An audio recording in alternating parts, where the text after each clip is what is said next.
Good evening, everyone. It's 6:03. I'm calling to order the special meeting of the Placerville Planning Commission for Tuesday, June 16th. If you all would please rise and join me in reciting the Pledge of Allegiance.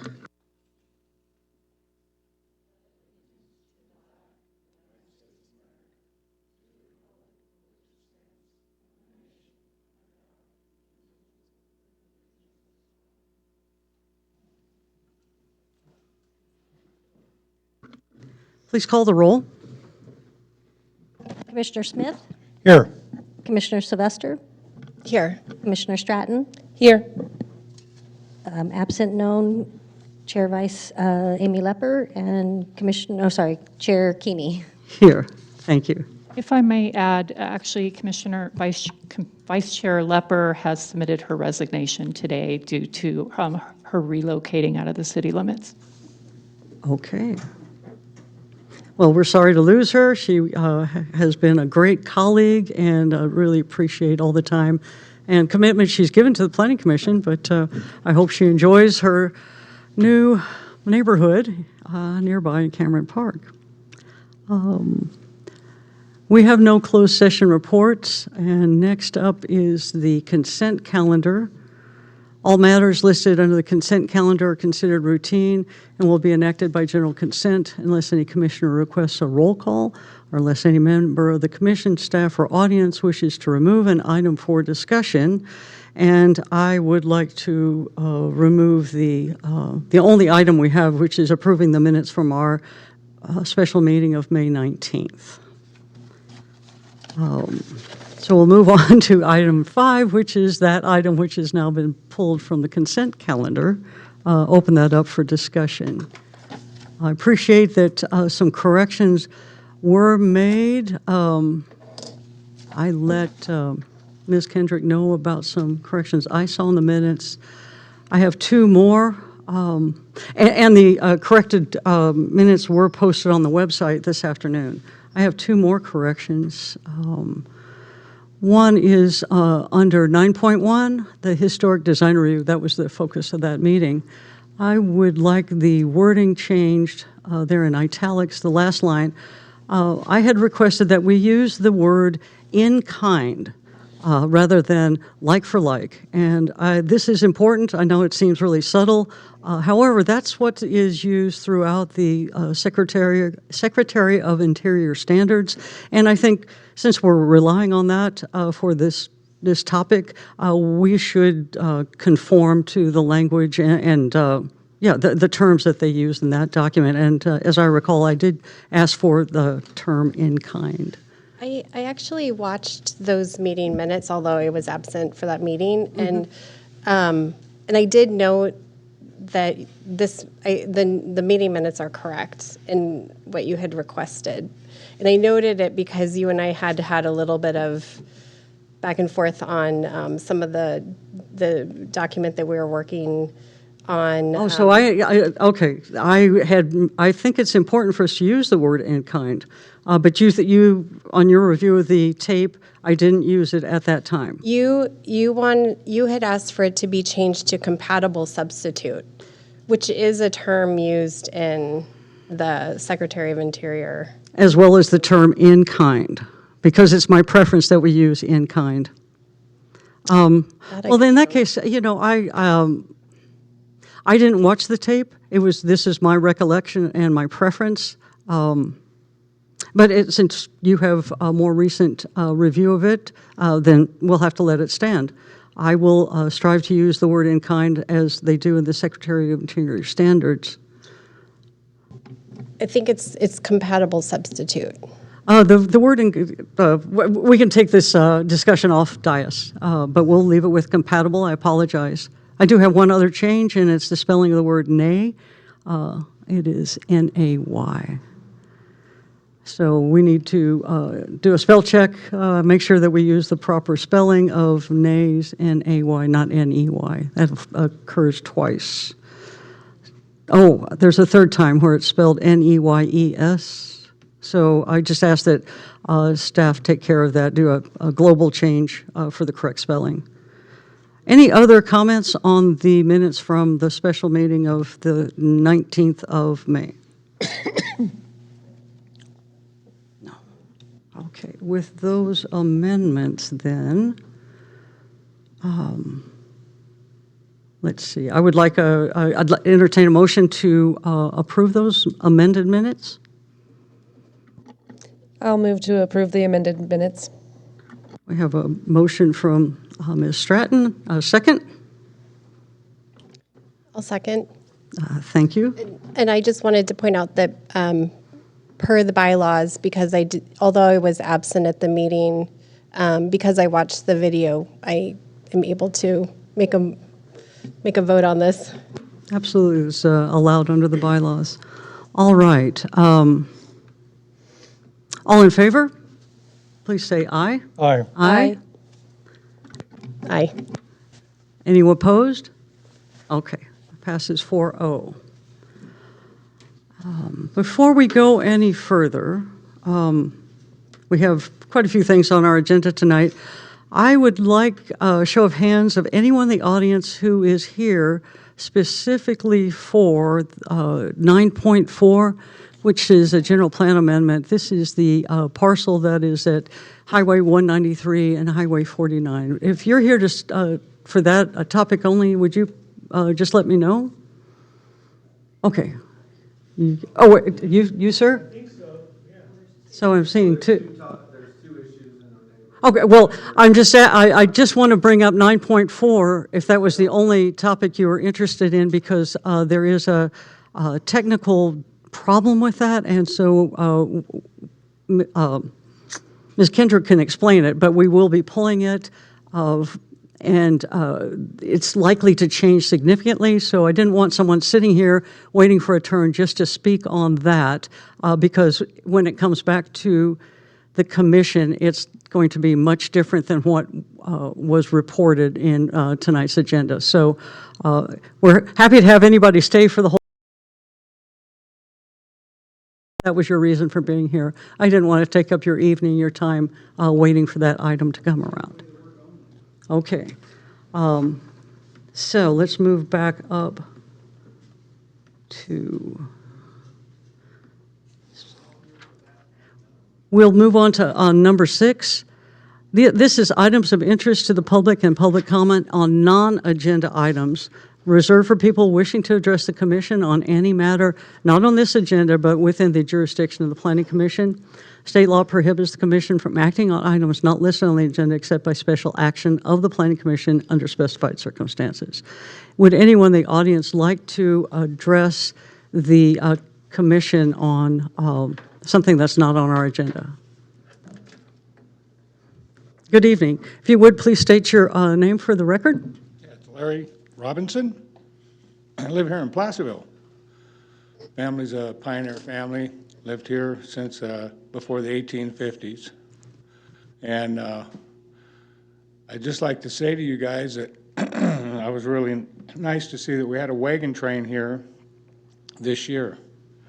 Very disappointed in the city council and the people not representing this area for what it is and letting the wagon train not be coming through town as it is for over 100 years. And one of the other things that's been going on in this town that was taken away from us was a car show here in Placerville. You guys have had closed the streets off for Pride Day or whatever, Gay Day or whatever you guys call it, and Beer Fest. But you won't close the town for a wagon train? I think that's pretty bad, because that's what this town is all about, is mining and the history of the gold rush. And I'd just like to say that I hope that you continue having the wagon train. And would like to see the car show come back to Placerville. You know, it was very historic for cars to come here. My brother was a hot rod builder. He's passed away now, but I, You brought hot rods I into hate to town. interrupt, Ms. Kendrick. I just wanted to say that- I'm afraid that this is really not in our jurisdiction, and I appreciate your concern and your passion, but I think your comments would probably be better addressed to the city council. Ms. Kendrick, do you have something to say? That is correct. So the the council. Planning Commission has nothing to do with the special events, and City Council's next Tuesday, starting at 5 PM. So if you'd like to address them, you would get 3 minutes in front of them. Great. Thank you. Thank you for coming down. Anyone else like to address the commission on a non-agenda item? Okay, and I see a couple of people walked in late. I just want to repeat that if you are here for the item 9.4 only, due to a technical matter, that is going to be, that's been taken off of our agenda for tonight. It's going to return in a much different form. You're, welcome to stay for the meeting, but we will be postponing it. We're taking it off calendar. So didn't want, if you're here just for that item, to comment on that. Don't want you to wait and then only to find out that we aren't going to take public comment on it tonight. We don't have any presentations or educational workshops, so we'll move on to 9.1. This is a site plan review, SPR 2103E4 with variances. This is a 6-month extension for the Mackinac Hotel on Jakeway Road, and I'll turn it over to you, Ms. Kendrick, for the staff report. Thank you. Good evening, Chair and Commissioners. Carol Kendrick, Development Services Director, presenting item 9.1. The applicant's request is for the final 6-month extension for the Mackinac Hotel project located at 3001 Jakeway Road.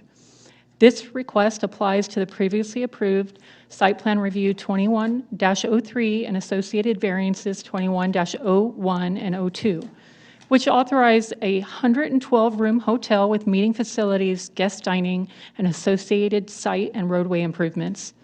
The variances allow for an increased building height within the highway, commercial zone, and airport overlay zone, and up to 44% compact parking stalls in lieu of the standard 20%. The Planning Commission originally approved this project on January 4th of 2022. Since that time, the Commission has granted 3 extensions in July 2023, June 2024, and June 2025, each based on demonstrated progress towards securing building permits. The current expiration date is July 5th of 2026. On May 19th this year, staff received the applicant's request for the 4th and final extension, which would extend the entitlement deadline to January 4th of 2027. This is the maximum period allowed under City Code Section 10-4-9, which limits the site plan review approvals to 5 years from the original approval date. Just to note, the original approval has an 18-month time frame, and that's why we're left with this remaining 6 months. The applicant continues to work towards permit issuance. Submittals to date include revised construction documents, structural plans, landscaping and irrigation plans, and both on and off-site improvement plans. And staff has been actively reviewing these materials, and the applicant has been responsive in addressing comments. No changes have occurred to the general plan, zoning ordinance, or environmental determinations that would affect this project. The previously adopted mitigated negative declaration and addendum remain valid, and no modifications to the conditions of approval are proposed or warranted. All conditions adopted on January 4th, 2022 will remain in effect. Based on the project's continued consistency with the general plan and zoning ordinance, the absence of regulatory changes, and the applicant's ongoing progress towards permit issuance, staff recommends approval of the final 6-month extension. At this time, staff recommends that the Planning Commission hold a public hearing, stating that the project remains consistent with adopted environmental documents, that no relevant zone changes have occurred, and that no project modifications are proposed. And to approve a 6-month extension of time for site plan review 21-03E4, variance 21-01E4, and O2E4, extending the expiration date to January 4th, 2027, with all previous adopted conditions of approval remaining in effect. This concludes my presentation. I'm happy to answer any questions you may have. Thank you. Do any of the commissioners have questions of staff on the staff report? No. Okay. At this time, we'll open it up for public comment on considering granting an extension for the Mackinac Hotel. Okay. Seeing none, we'll close the public comment portion and bring it back to commission. This is pretty straightforward for us. We've granted these extensions in the past, and this, as we know from the staff report, is the final one. So they have until it's a little over 6 months to secure the building permit and move forward with their project. Comments, concerns from commissioners? Go ahead, Catherine. No, I guess I was just remembering that last time this came up here, we had actually looked into whether we could allow them in a full 18-month extension so that, we wouldn't have to go through this process again, so. Right, but we were prohibited from doing that. Right. I just think it's in the public interest. We want to have housing, short-term housing and hotel accommodations in the community. Oh, I see, short term. Yeah, I agree. So I'd be glad to make a resolution. Motion? I'm ready to make a motion, Go right ahead. which is as follows, that we adopt the findings that are in the report. That would be Roman numerals 2 through Roman numeral 3 inclusive, that we grant a 6-month time extension for SPR 21-03-E4, variance 21-01-E4, and variance 21-02-E4 from July 5th, 2026, extending the expiration of this entitlement to January 4th, 2027, subject to the following conditions that are outlined in the report. All conditions of approval approved by the Planning Commission on January 4th, 2022 for this project, SPR 21-03, variance 21-01, and variance 21-02 shall remain in effect and shall be included by reference with the 12-month time extension that we would approve. All right, we have a motion and a second. I'll second that. Thank you. All right. Please call the vote. Commissioner Sylvester? Aye. Commissioner Stratton? Aye. Commissioner Smith? Aye. Chair Keeney? Aye. That's 4-0 approval. I forgot to ask if the applicant was the audience. They have not shown up in the past. I did ask for public comment, didn't I? I'm trying to get through our big agenda. Did I make a mistake? No, you asked for public comment. Did I ask for, thank you. Okay, I did not ask if the applicant was here. All right, so 4-0. This action is appealable for 10 days, but otherwise, hopefully they can move forward and get that much-needed hotel. All right.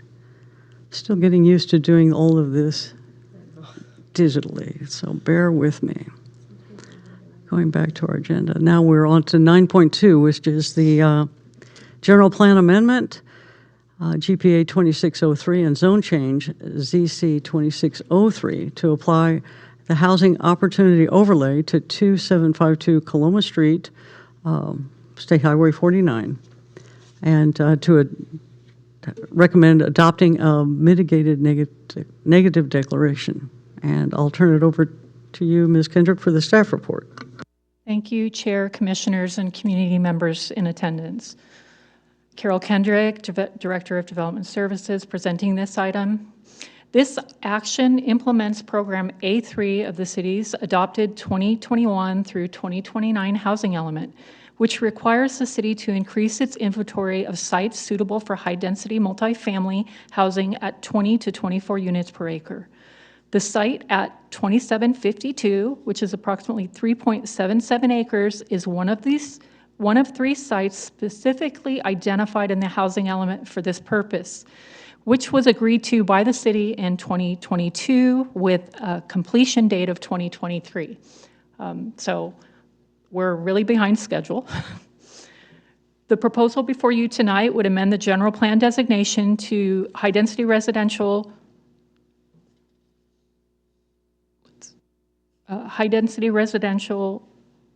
to high-density residential housing opportunity overlay, rezone the property from R2, which is multifamily, to R2 housing opportunity overlay, and recommend that the City Council adopt the mitigated negative declaration and mitigation monitoring and reporting program. This is a legislative action only. It does not approve a development project. Any future project must comply with all of the objective standards under the housing opportunity overlay, including density, height, lot coverage, parking, lighting, and frontage improvements. An initial study and mitigated negative declaration were prepared, originally drafted in May of 2024 and finalized in July of 25. The analysis found no significant and unavoidable impacts, and all potentially significant impacts are fully mitigated through measures addressing biological resources, cultural and tribal cultural resources, hydrology and drainage, including a required drainage report ensuring post-development flows do not exceed pre-development levels, noise, paleontological resources, wildfire prevention, and construction phase safety. In the Housing Opportunity Overlay Zone Section 10-5-24E1, it does state that subsequent environmental review may be required and to the extent necessary to comply with CEQA. The city received 7 written comments. One of those comment letters had approximately 24 signatures on that. Concerns included hydrology, traffic, pedestrian safety, wildfire evacuation, biological resources, and request for an EIR. Staff responses clarified that hydrology impacts are fully mitigated through Hydro 1 and compliance with the city's stormwater and low-impact development standards. Under SB 743, traffic congestion cannot be treated as a CEQA impact.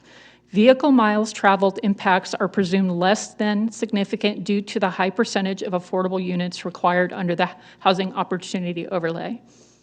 Pedestrian improvements and frontage requirements will be enforced at the project level.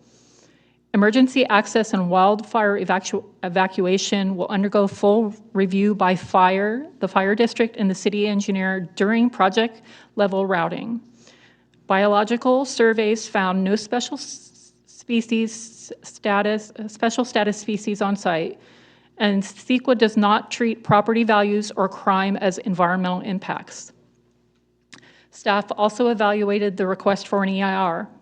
Because all potentially significant impacts are mitigated to levels that are less than significant, and because no substantial evidence supports a fair argument of unmitigated impacts, a mitigated neg deck is the appropriate CEQA document.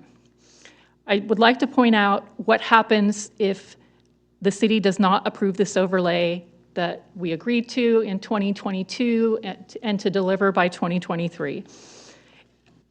The consequences of not approving this overlay, given the city's 2022 commitment to HCD and a project deadline of June 2023, we will potentially lose housing element compliance.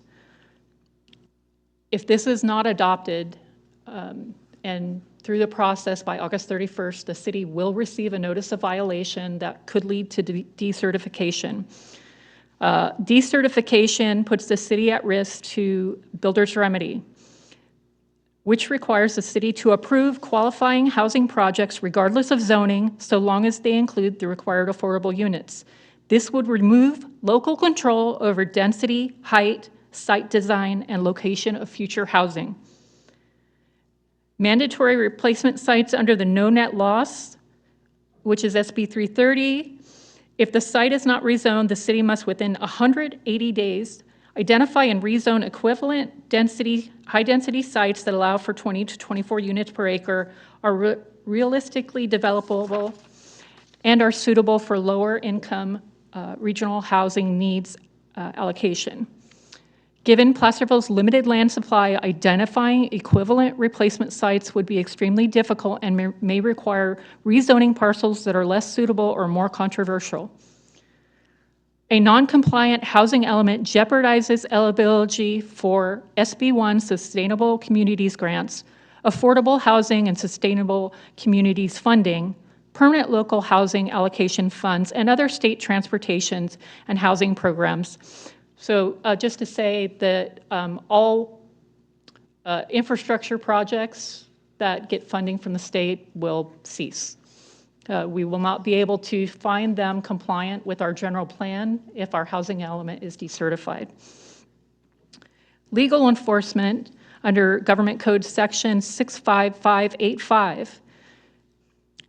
Issuance of a corrective action letter, which I said will be issued after August 31st if we do not complete what the city agreed to in 2022.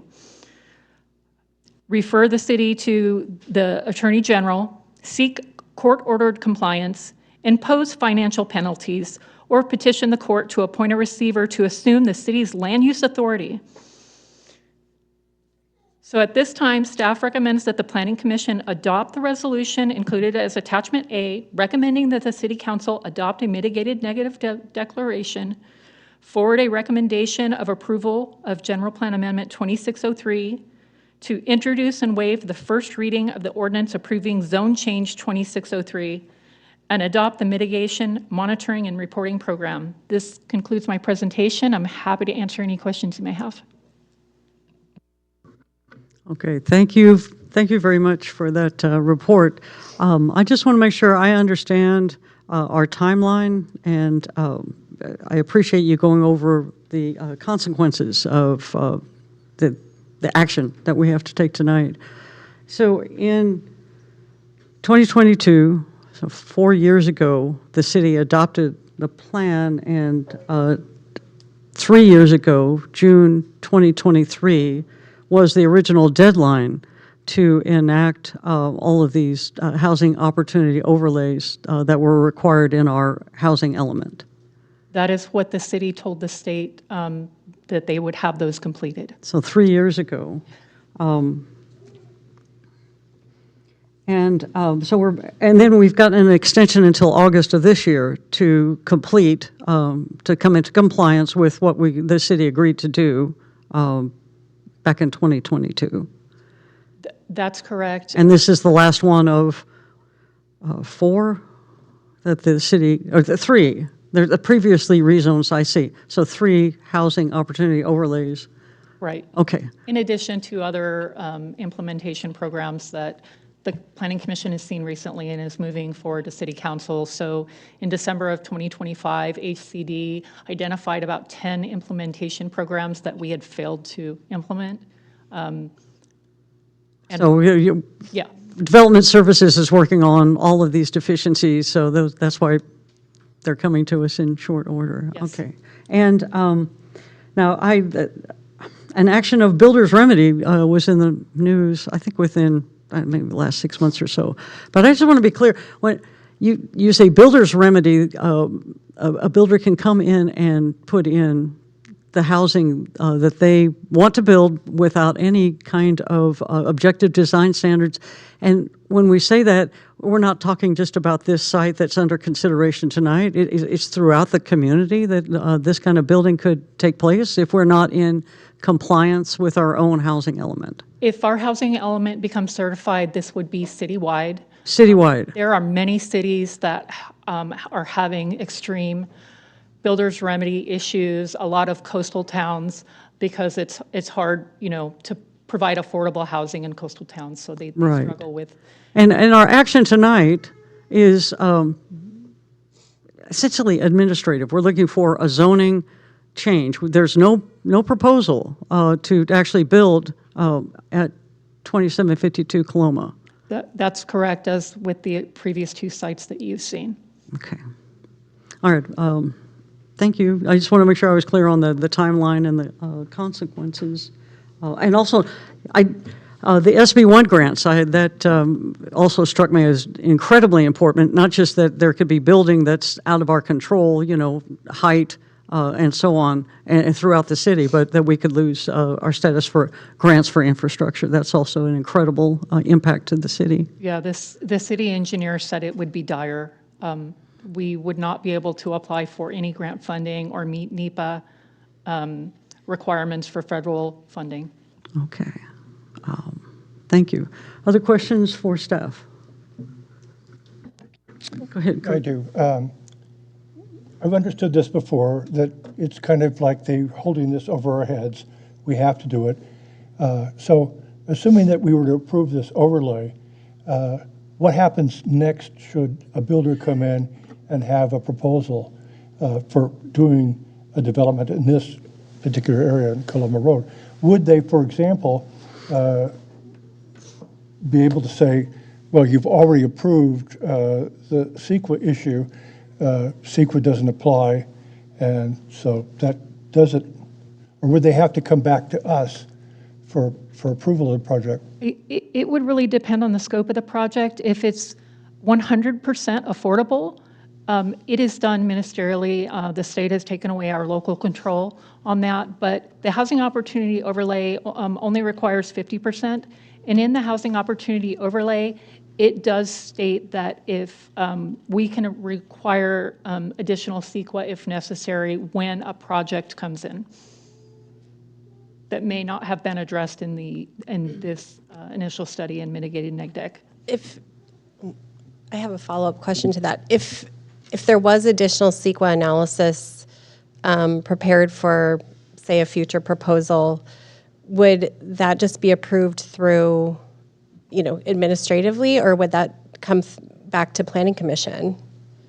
So that actually would be a Planning Commission action, but this wouldn't be a full redo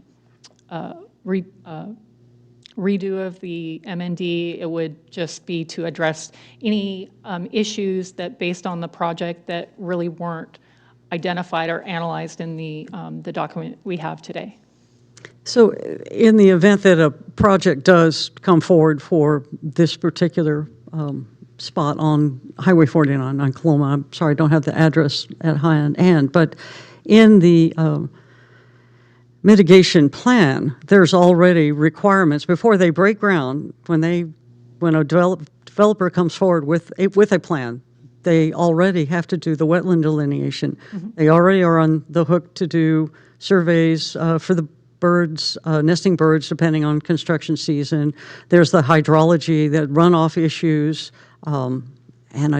anyway, we don't have a summary MMRP with this document. It makes it a little hard to remember all of them, but there are numerous additional monitoring, not monitoring, but studies that have to be undertaken before they can break ground. Exactly.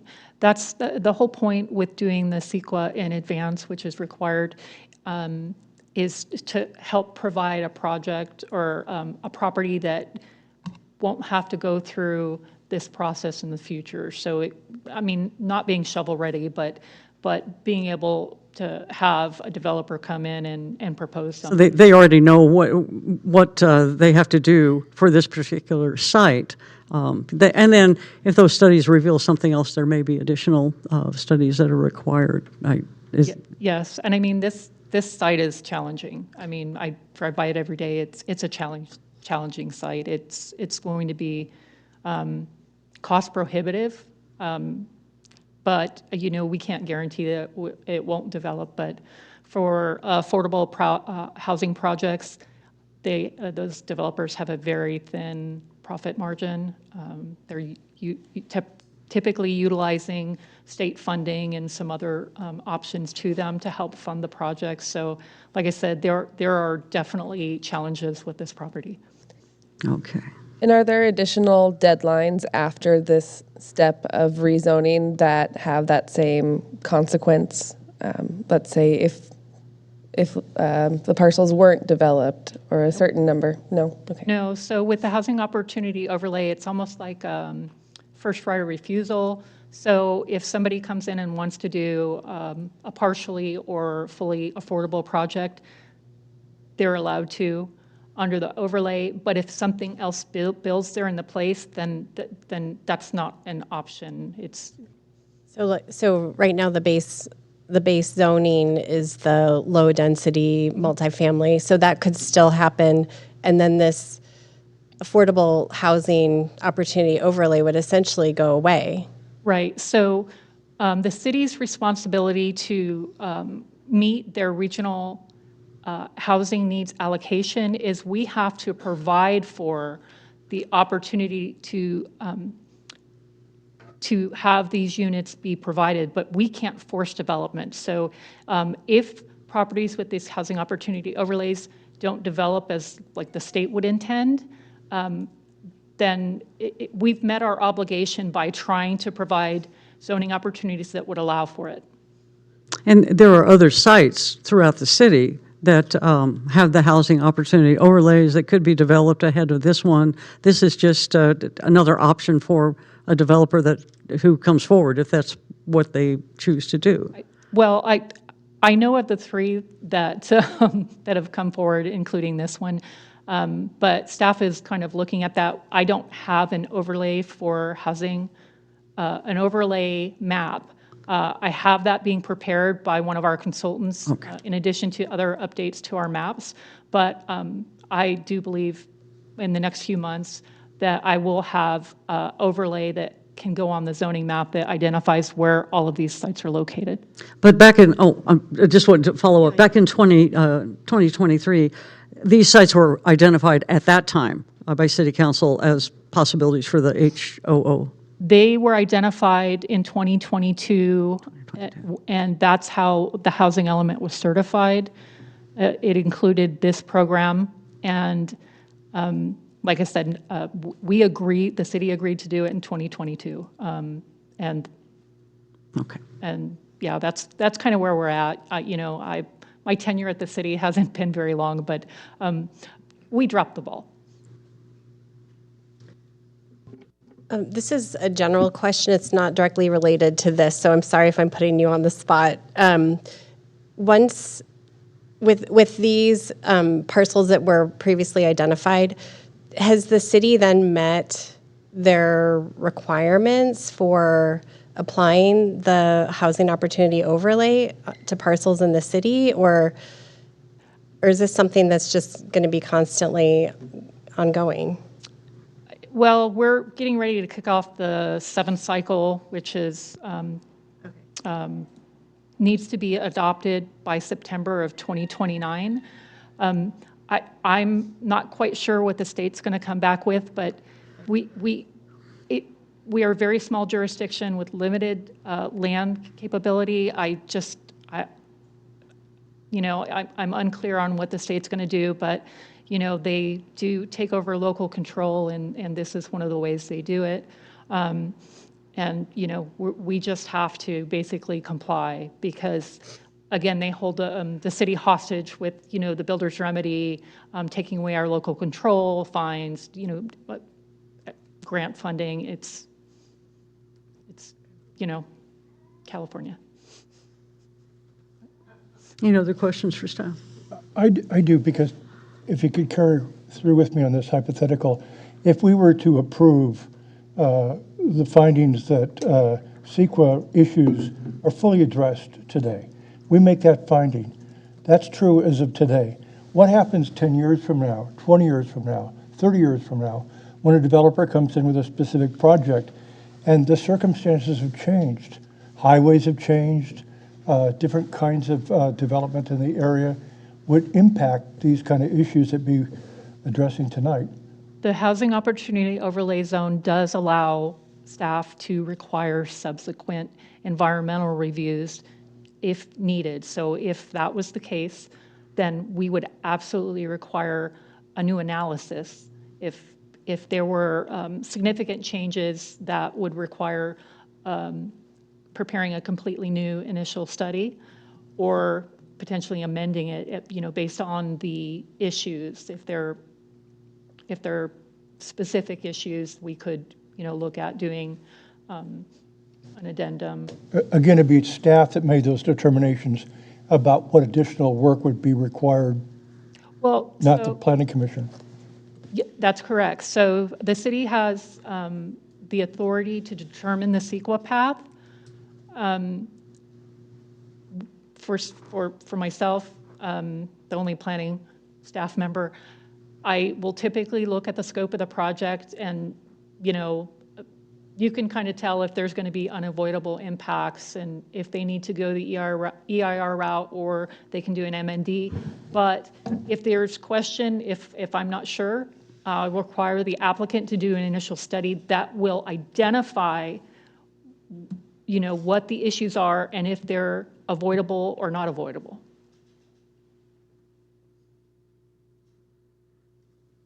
That it? Okay.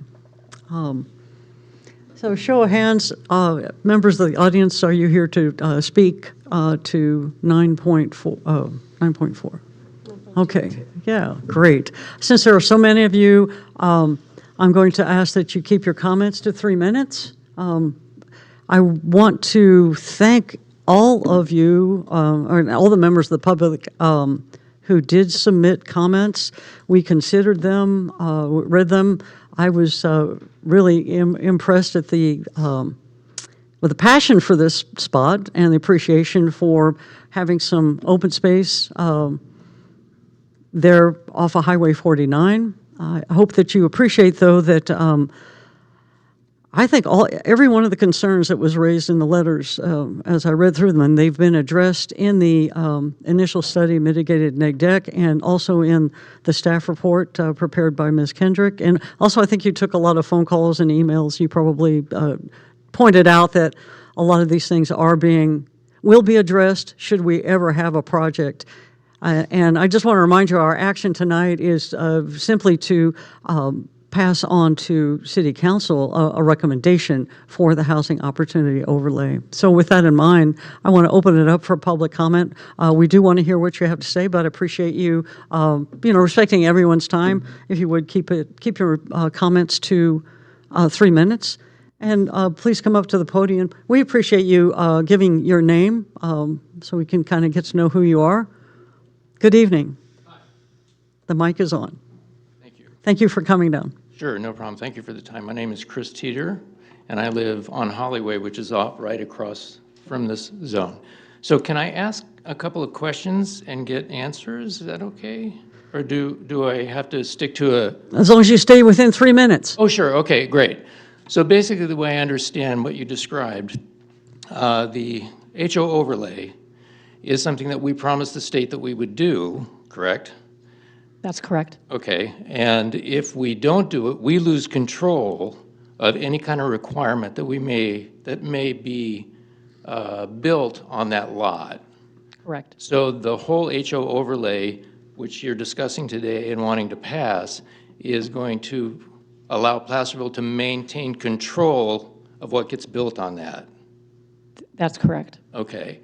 If we don't do that, we lose control, and then the contractors, what was it, the contractor? Builder's remedy. The builder's remedy, then any builder could come in, it's already zoned for building, and they could do whatever they want because we need the housing. Right. And at that point, then it's controlled by the state. That's correct. So we're just trying to maintain control, and that's what you're putting in place tonight.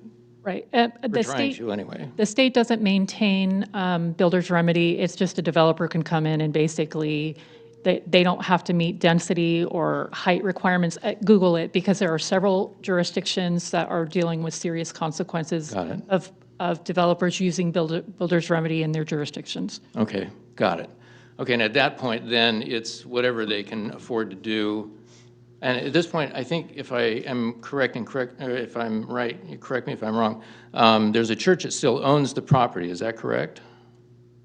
That they have the deed to it? I haven't looked up the ownership on the property. Okay, I did. Because this is a city-sponsored project. Right, got it, okay. Okay, so it's really about who controls it, Yes, who owns it and if. and who controls the building on it. Yep.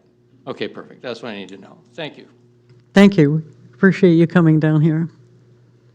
Next person want to talk about the item before us? Welcome back. My name's Larry Robinson. I live right there where you guys are talking about building this.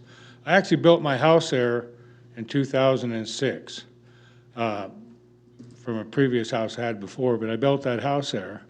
And when I first started working on that land, because I had to clear the land first, it's mine's 1 acre there, and part of where you guys are talking about, that apartment would come up right behind my neighbor's house within 10 feet of his house. His property line's 10 feet behind his house.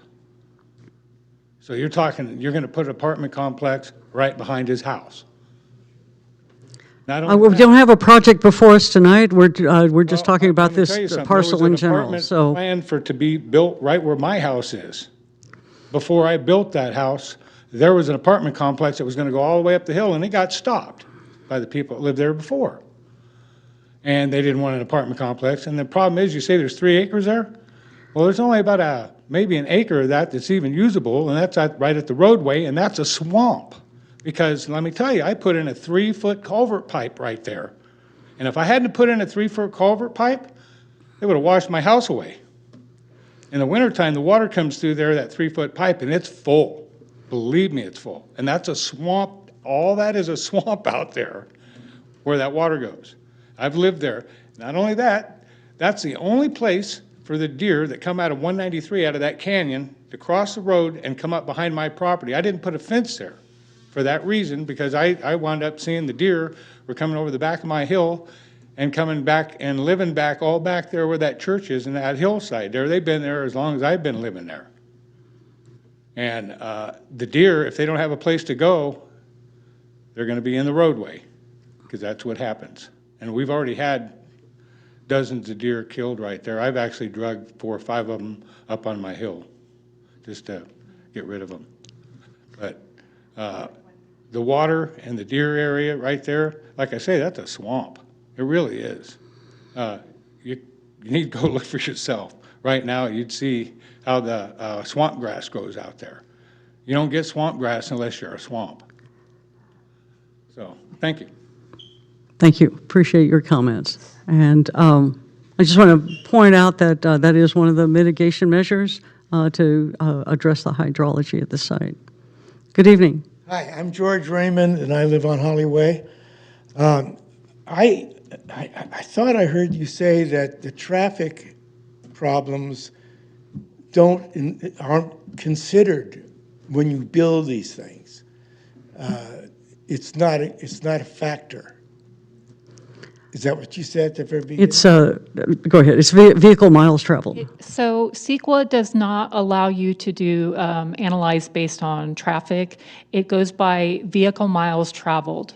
So the vehicle miles traveled is less than what, the regular traffic would be. So we can't analyze that in CEQA. We can look to address that through conditions of approval. Engineering's going to have certain requirements, and they're going to have a type of analysis to determine, if there's any kind of, prevention type things that will need to be installed, or things, traffic calming or. I understand. I'd like to invite you all to come out to Holly Way one day and make a left turn on Coloma and try to make your way down to Highway 50. And let's imagine that you were evacuating a fire coming out of 193, or emergency vehicles coming out of Hillcrest or Holly Way.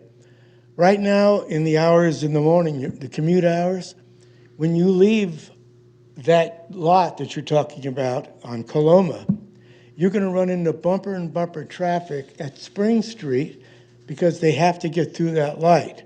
It's already congested. Anything built there is going to exasperate it. That's one. And you can't put 62 homes with maybe an average of 2 cars a home and expect that road to move. especially if you have to evacuate and get out of there in the matter of fire. And just about 3 weeks ago, we had a fire down by the river. I can't remember what they called it, but the evacuation was being discussed. And Holly Way has no outlet. There's 25 families that are to be coming down to Coloma trying to get on that road. And it just won't work. Also, you have the kids going to school. How are they going to get to school? There's no sidewalks. There's a dirt path that takes you down to a crumbling sidewalk that I've had very bad experiences with. The whole thing is that traffic should be taken into account. Moving people should be taken into account. You just can't trap people into an area where if something happens, God forbid, we can't get away. I want that to be registered on your minds. You know, look at what happened to Paradise, California. So that's all I have to say. Okay, thank you. I want to point out that we've already been over the vehicle miles traveled, and it's traffic dash 1. No, traffic dash 2 in the mitigation plan refers to the city's planned sidewalk network. So I definitely hear your concern about pedestrian safety out there on 49 could be improved, but we do have a planned sidewalk network, and this would work into that if there was any kind of development on the site. Thank you. Step on up. Hi, my name is Max Mizell, and I live at 2744 Coloma Street with my wife and 9-month-old daughter. The house is also called the Koletsky House, and the house has historical significance per City Resolution 5894 from 1995. The proposed project wraps around my house from both the side and behind. It was once part of the Koletsky House. And I would also like to clarify that according to Pierre Rivas, who wrote the housing element policy, once the CEQA is passed, that is the green light, and that's all that's required for future development on that parcel. I urge the planners to read all of the neighbor comments and recognize the significant and unavoidable impact of the development. Just a few highlights and failures of the study itself. The study doesn't include 3D renderings. How can the publicly visually understand the impact without visual representation? Currently, 40-foot structures are proposed. The study failed to indicate the presence of a permanent spring both on my property and on 2752 Coloma. That has not been recognized in the current MND. The study failed to identify the presence of red-shouldered hawks, which I have provided photographs of and attached in the comments. The study fails to identify the immense infrastructure required to cross the stream, manage the ephemeral wetland, and the ephemeral spring itself.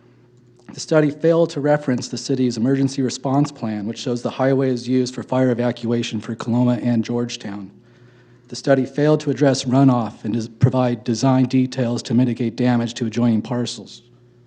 The study failed to address noise pollution. It only discusses during construction, but the noise pollution following construction of 40-foot structures towering over a tight valley will be immense. The project is in deviation with the city's general plan transportation element policy A2, A3, B4, C1, C2, E2, E3, F6, and project commitment traffic 2 as the street will not be widened, no bicycle lanes, no sidewalks beyond the project frontage, no attempt to remove traffic hazards, no alternate routes, no separate bikeways and walkways from roadways, no attempt to limit street bicycle routes, add sidewalks on both sides of the street, or any planned sidewalk network. Are we going to build, put safety aside, and figure it out when there's an accident? The study indicates there are various walking trails, but the only one along the highway is incredibly dangerous, 45-degree slope dropping to the highway itself, and all others require a vehicle to access. This defeats the point of low-income housing if walking is not feasible. Caltrans notes the highway cannot be widened and is safe as is. They will not add pedestrian infrastructure or a crosswalk as noted in my comments. We all agree to the need for low-income housing, and the developments on Mallard Lane and Middletown Road meet the city's required allocation. Placerville represents California's history. Do you wish to ruin that historic charm and have Placerville blend into the generic sprawl of Folsom and El Dorado Hills? Certainly a better spot can be selected. Thank you. Thank you for your comments. Again, we don't have a specific project before us tonight, and I believe as was reported in by Ms. Kendrick and in her staff report that was provided as part of tonight's agenda packet, there are mitigation measures to accommodate those concerns that you've expressed, but I appreciate you taking great concern and providing a lot of detail. You obviously have a lot of knowledge of that area. Ms. Kendrick, did you have anything? I wasn't clear on all the studies that were referred to, but did you have any other comments on that? Well, again, there's no project, so we don't have elevations. The max height is 40 feet. We do not know if a project would be proposed at that max height. That is just the max height that would be allowed. Again, the drainage studies are required when we have a project. The fire review and evacuation will be reviewed when we have a project to analyze.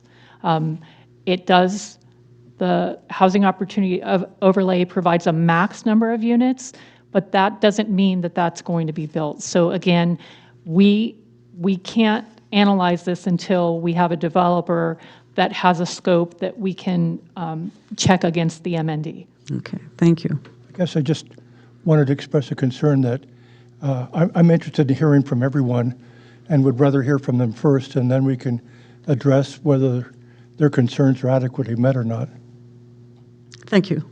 Would someone else like to speak to the 9.4? My name is Philip Kaufman. I live on Hillcrest Street.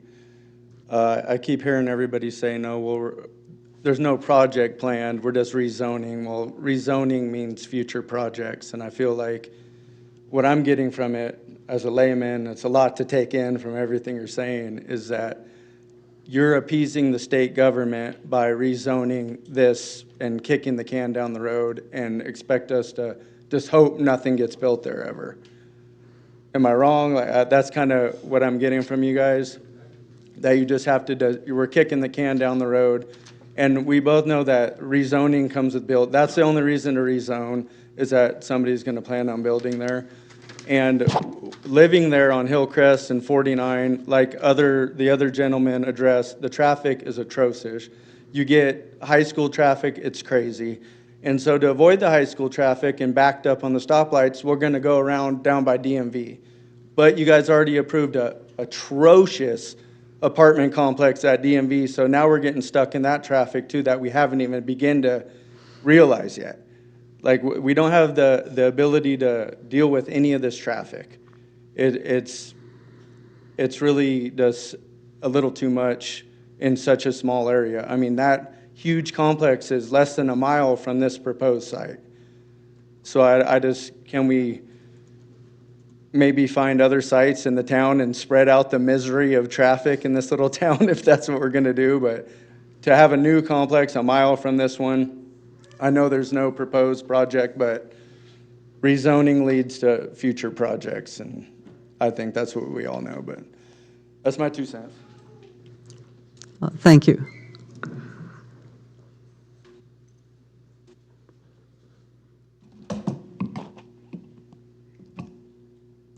Let me set the clock. Perfect. Hi there. My name is Fran Little, and my husband, Dr. Jeff Little, and we're here to speak to the development at the 2752 Columbus Street project.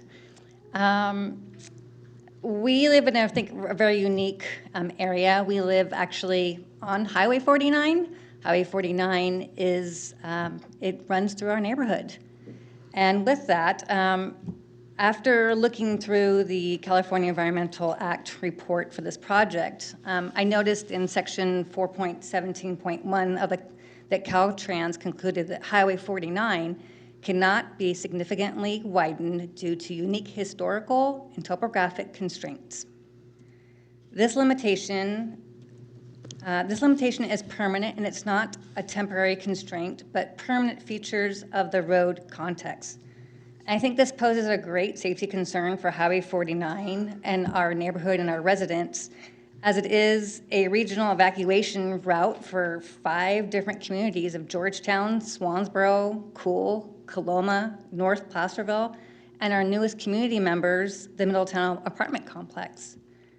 Approving developments that add more traffic to a road that cannot be improved while ignoring current safety issues, I think is pretty careless to our community. Living at this site for over the past 20 years on Hillcrest Street, on our daily, we witness cars traveling 50 to 65 miles per hour. That's about 20 to 30 miles over the current speed limit of 35. And the cars sometimes are traveling so fast that we cannot even identify the cars. We've had several accidents. In fact, Larry, I think, forgot to include that his wife was pulling out of the driveway across the street of 49 and was struck by a motorcycle, and I had a motorcycle that was basically down on Highway 49. I have personally come to the aid of at least 5 car accidents that have been on Highway 49 of cars off the roadway into our neighbors' homes. And we are actually one of, I think, 6 or 7 homes on this roadway that we've actually had a car that has traveled off the roadway into our home. So it's a very unique area, and it's tricky. It's a highway in a neighborhood. So for this reason, I feel like this is not like, these aren't theoretical risks. These are documented property damages to all of our area. If we're going to be, placing 150, supposed residents, I think we need to really start looking at the considerations of how dangerous this roadway is. And that if Caltrans says that we can't have any we can't make any improvements by widening the road, I don't know why we would even be considering this site. So I ask that the city please consider looking at these type of safety issues that we endure every single day. Thank you. Anything else? Can I do just one comment? It's kind of a Oh, joke. you're a new speaker. Okay. You get 3 more minutes as far It'll as be we're very concerned. quick. My comment was it just feels very inconsiderate to the residents that the city has had years to plan this and think about it, and now we're down to the wire of 2 months. We're learning about it. It doesn't really give us much time to learn enough about it or can think of other options, because then our other option is, well, then you lose all your funding for your city. So it seems like, well, you're stuck voting for it, but it does make the residents feel like we're not being heard. So, thank you.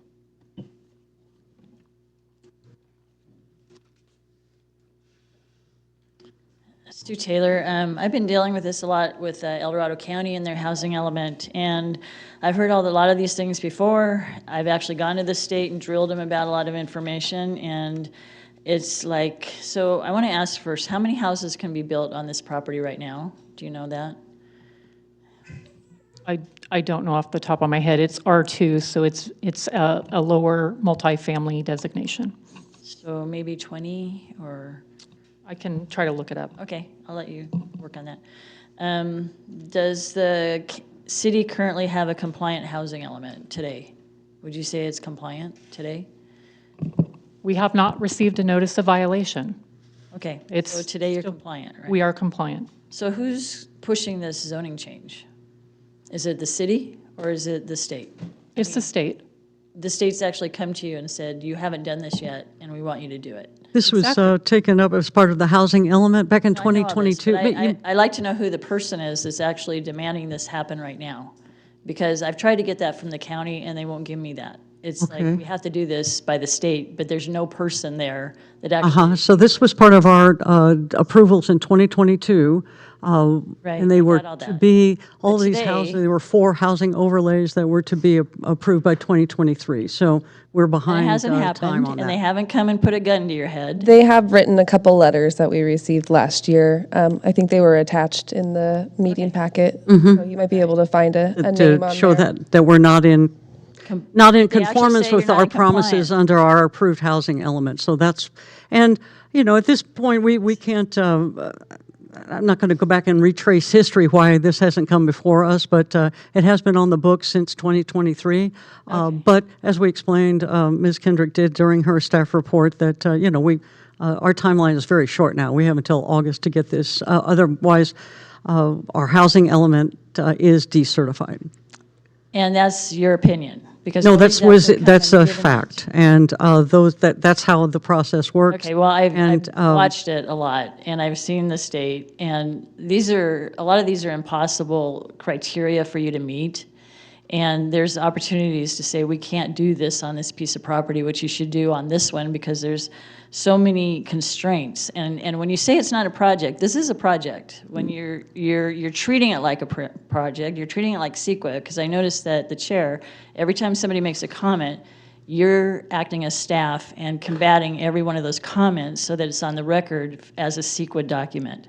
So you need to explain that to people as you're responding to every speaker, that you're actually disputing their arguments. The other thing, this whole housing element is a shell game. Once you fulfill all these housing elements, you're going to have to do another one. You're like this little 5-mile road town that doesn't have very much space.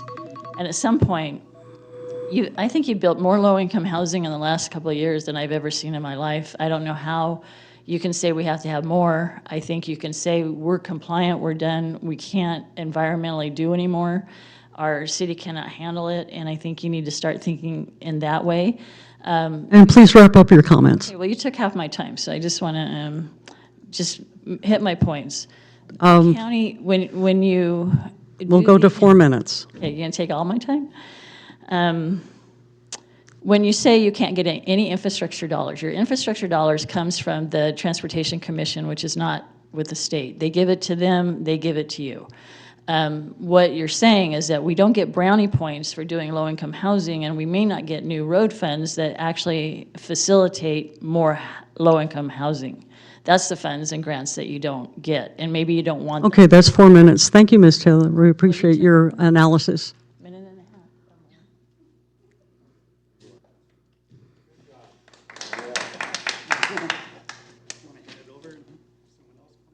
Hi, my name's Dave Berryman. I live on Hillcrest Street. I've been a real estate agent in the city of Placerville for now 41 years. I'm well familiar with how difficult you've made it for my clients just to build any projects in this town, and expensive, prohibitively so. But we own 2 properties on Hillcrest Street. I have a special needs daughter, an adult daughter, who likes to walk, and we'll not let her walk down past Dr. Little's house because it's too dangerous. There's no sidewalk there. There's also a mine on Vivian Court. Who knows where that water's going? We know there's a spring. Is it coming from the mine tunnels as we get rain? It's an ephemeral spring, goes all the way down through Pythian, and I think goes down to Hangtown Creek. The traffic, when the curve by the old taco house in 193, when they're coming from 193 area heading towards Highway 50.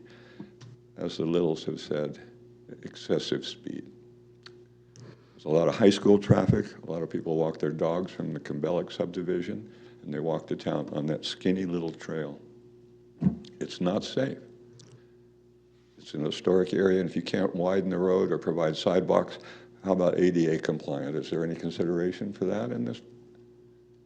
Wheelchair people? How are they going to get to town? Topographically challenging? Certainly. Hydraulically challenged? Certainly. Traffic mitigation, fire impact. Many years ago, we remember the fire in Kelsey. All of those people came up 193. My buddy was living on Hillcrest Street at the time, and we watched the fire burn, and we watched the traffic stopped all along Highway 49. High school, during the high school time, when the school's in, it takes us forever to get to Highway 50. Used to go around to Home Depot, around by the DMV. Now you've built a mausoleum there that I don't know how that's going to work.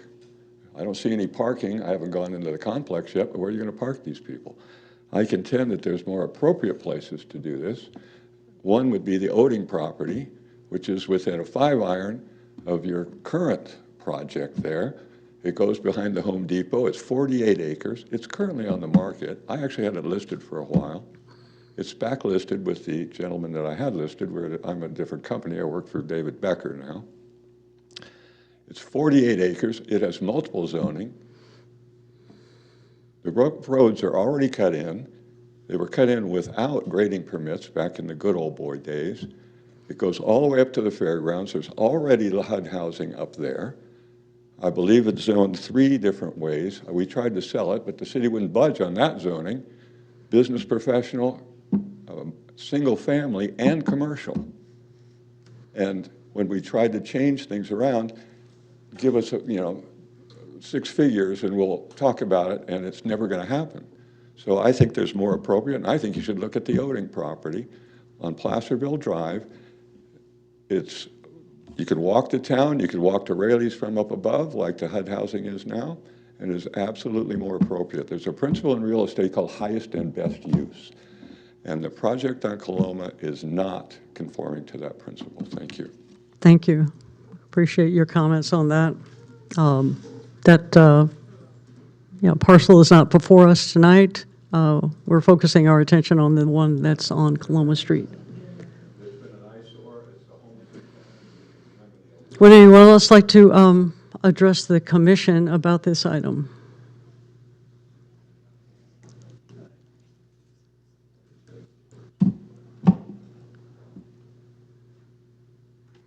Would you pull the microphone a little closer? Thank you. Want to make sure we get your voice. So my name is Hannah Joy. I live on 2744 Coloma, which is right next to the proposed rezoning property. My husband was talking earlier. He mentioned our house is of historical significance. It was actually part of the Koletsky property, which used to be that whole area.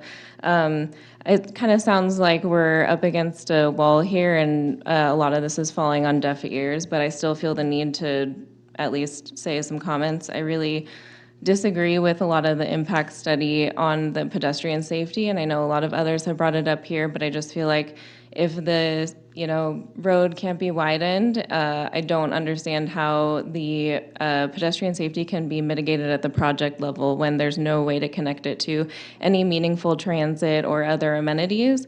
The closest bus stop is actually over on Coloma Court, which if you want to walk there from this site, requires you to actually physically go into Highway 49 around a blind corner because there's a culvert on one side that you cannot cross unless you're a 10-foot tall person.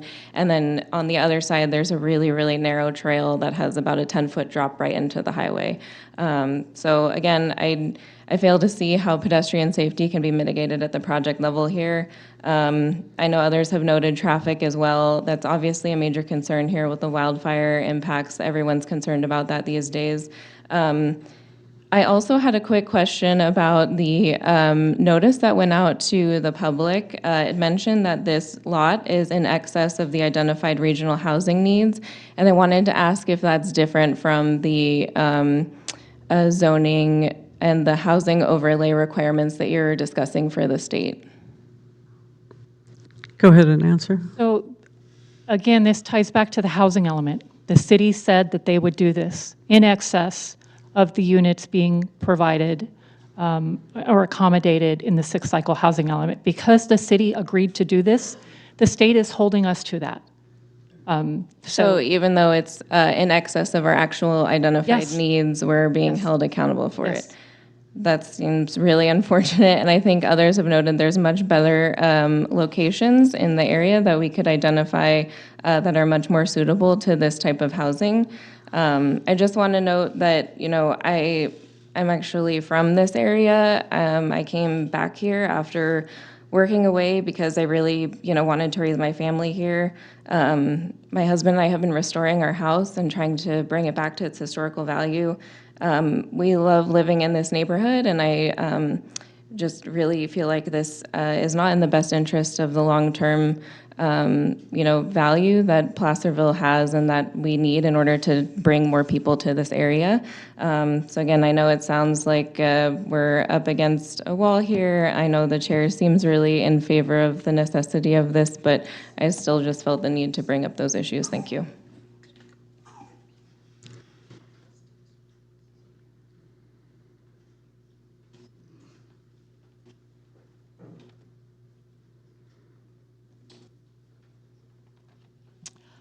Good evening, Kathy Lishman, Placerville resident. This property is along the Golden Chain and the historic Highway 49 on one of the major entrances to Placerville. We all know what a beautiful piece of property it is. I guess it's kind of a moot question to ask, how was this property selected and was the owner involved? It's clear that the state is encroaching on local control. So I have to ask, when there is a project, what control does the city actually have over the design and the conditions? CEQA requires balancing development and environmental and community considerations. And so how are the community considerations considered? No one probably knows, but in 2022, how much public input was there when a site like this is selected? How much public input is there, and how much do the people know about it at the time? And how was the site picked? That's a big question. As far as pulling out on Highway 49, I want to remind you that when Kembellik Road went through, and all of those houses along there, not one of them is allowed to enter onto Highway 49. And it shows you how difficult that area is from where Highway 193 comes in until down to Spring Street. Thank you. Thank you. Appreciate your comments. As far as identifying that property, that this was approved back in 2022. It was, and typically, I haven't looked at the timing on the preparation for the sixth cycle housing element, but typically it takes 18 months to 2 years to prepare a housing element and do all the required outreach. I can't speak for my predecessor on why this parcel was selected. The property owner would have had to be involved because it impacted their property. The APN and the property address are listed in the housing element that is online. I don't know the reasoning for that. Like I said, my tenure here has been very short. I'm just trying to pick up the ball and run with it. But yeah, there's. Thank you. Yeah, that's. And if I may, Chair, I do have an answer to the density that would be allowed if it was developed under its current zoning would be 30 units. Thank you for looking that up. Hi there. My name is Erin. I live at 843 Hillcrest. I'm not going to rehash what everybody's been saying here. We've got safety, we've got environmental, a whole bunch of other reasons not to. I just would like to also point out that these are the people that you need to be listening to. We live there. We grow our families. We maintain historic homes. We don't want it. This is our neighborhood. This is our home. You should be listening to us and what we are contributing to this conversation, not the politicians or the state or the government that doesn't know the value of living in historic small-town Placerville. And please take in consideration all of these personal, real-life reasons not to build anything there. Thank you.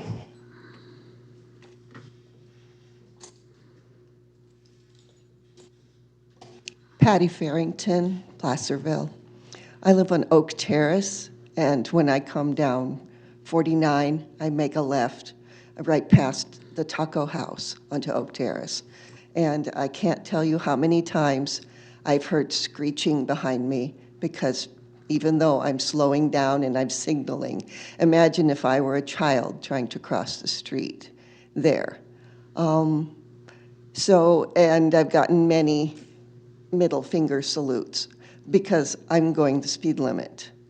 And so I know that the city is up against a wall with the state. I understand that.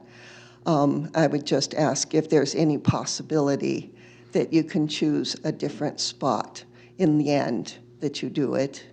There are 11 affordable housing projects north of 50, and there's a 12th one being built by the DMV, 81 units. I think we have enough. It's concentrated north of 50. There is one south of 50 on Mother Lode, and that's Eschaton, people who mostly don't drive. So I would ask that when you can, that you would disperse the affordable housing that's usually very dense and spread it out more evenly among the city if you can. Thank you.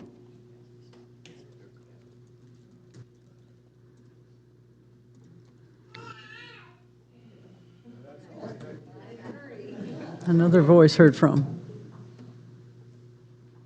I also live at 843 Hillcrest. We've lived there eight years now, and in the first 6 years, we've been to 8 accidents at that little S-turn. Adding more traffic, you're not slowing that traffic down. If the chief of police is listening, that'd be a great place to start picking up on tickets from people that go speeding through, exhibitionist speeds, people doing donuts right there at the 193.49. If you want more increase in money, in revenue, go hang out over there. So, we're all just up here trying to get this location completely a non-starter. How do we do that? Is this the forum to do that? For you guys to say, we have other locations, this one's not, it doesn't fit the terms? This is, as we stated before, it's been under consideration for almost 6 years now. That's great. So that's, How do we consider it not an available option? well, we'll have to consider that here as a commission. If the commission decides not to send the recommendation forward based on the information that we've gathered here tonight. Convince them, because I'm not convinced y'all are going to convince them.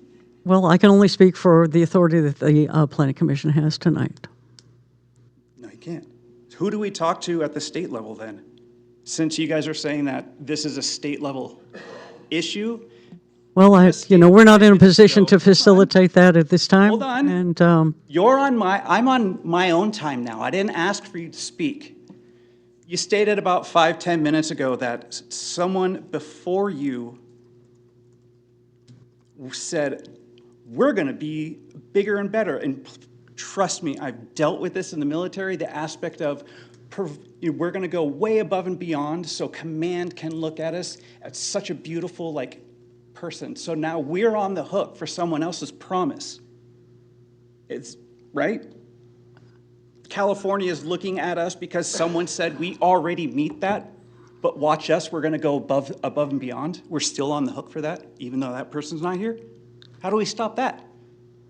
The city council actually approved the housing element with there, so they were the ultimate decision makers. And I really don't think you guys are really taking into consideration about the historical value, let alone, again, the safety of the people here that live in there, and plenty of the other motorcycle riders that go through there every weekend now that it's spring and summer. Seriously, hang out there in the evening time about 9 o'clock. You understand what I'm talking about?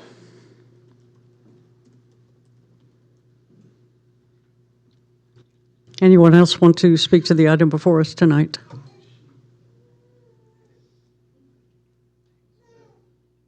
Okay. Thank you all for your comments. On behalf of the commission, I want to thank everyone for taking time to submit letters ahead of time for our consideration. We read them, reviewed them, and then taking time to come down here tonight to talk to us.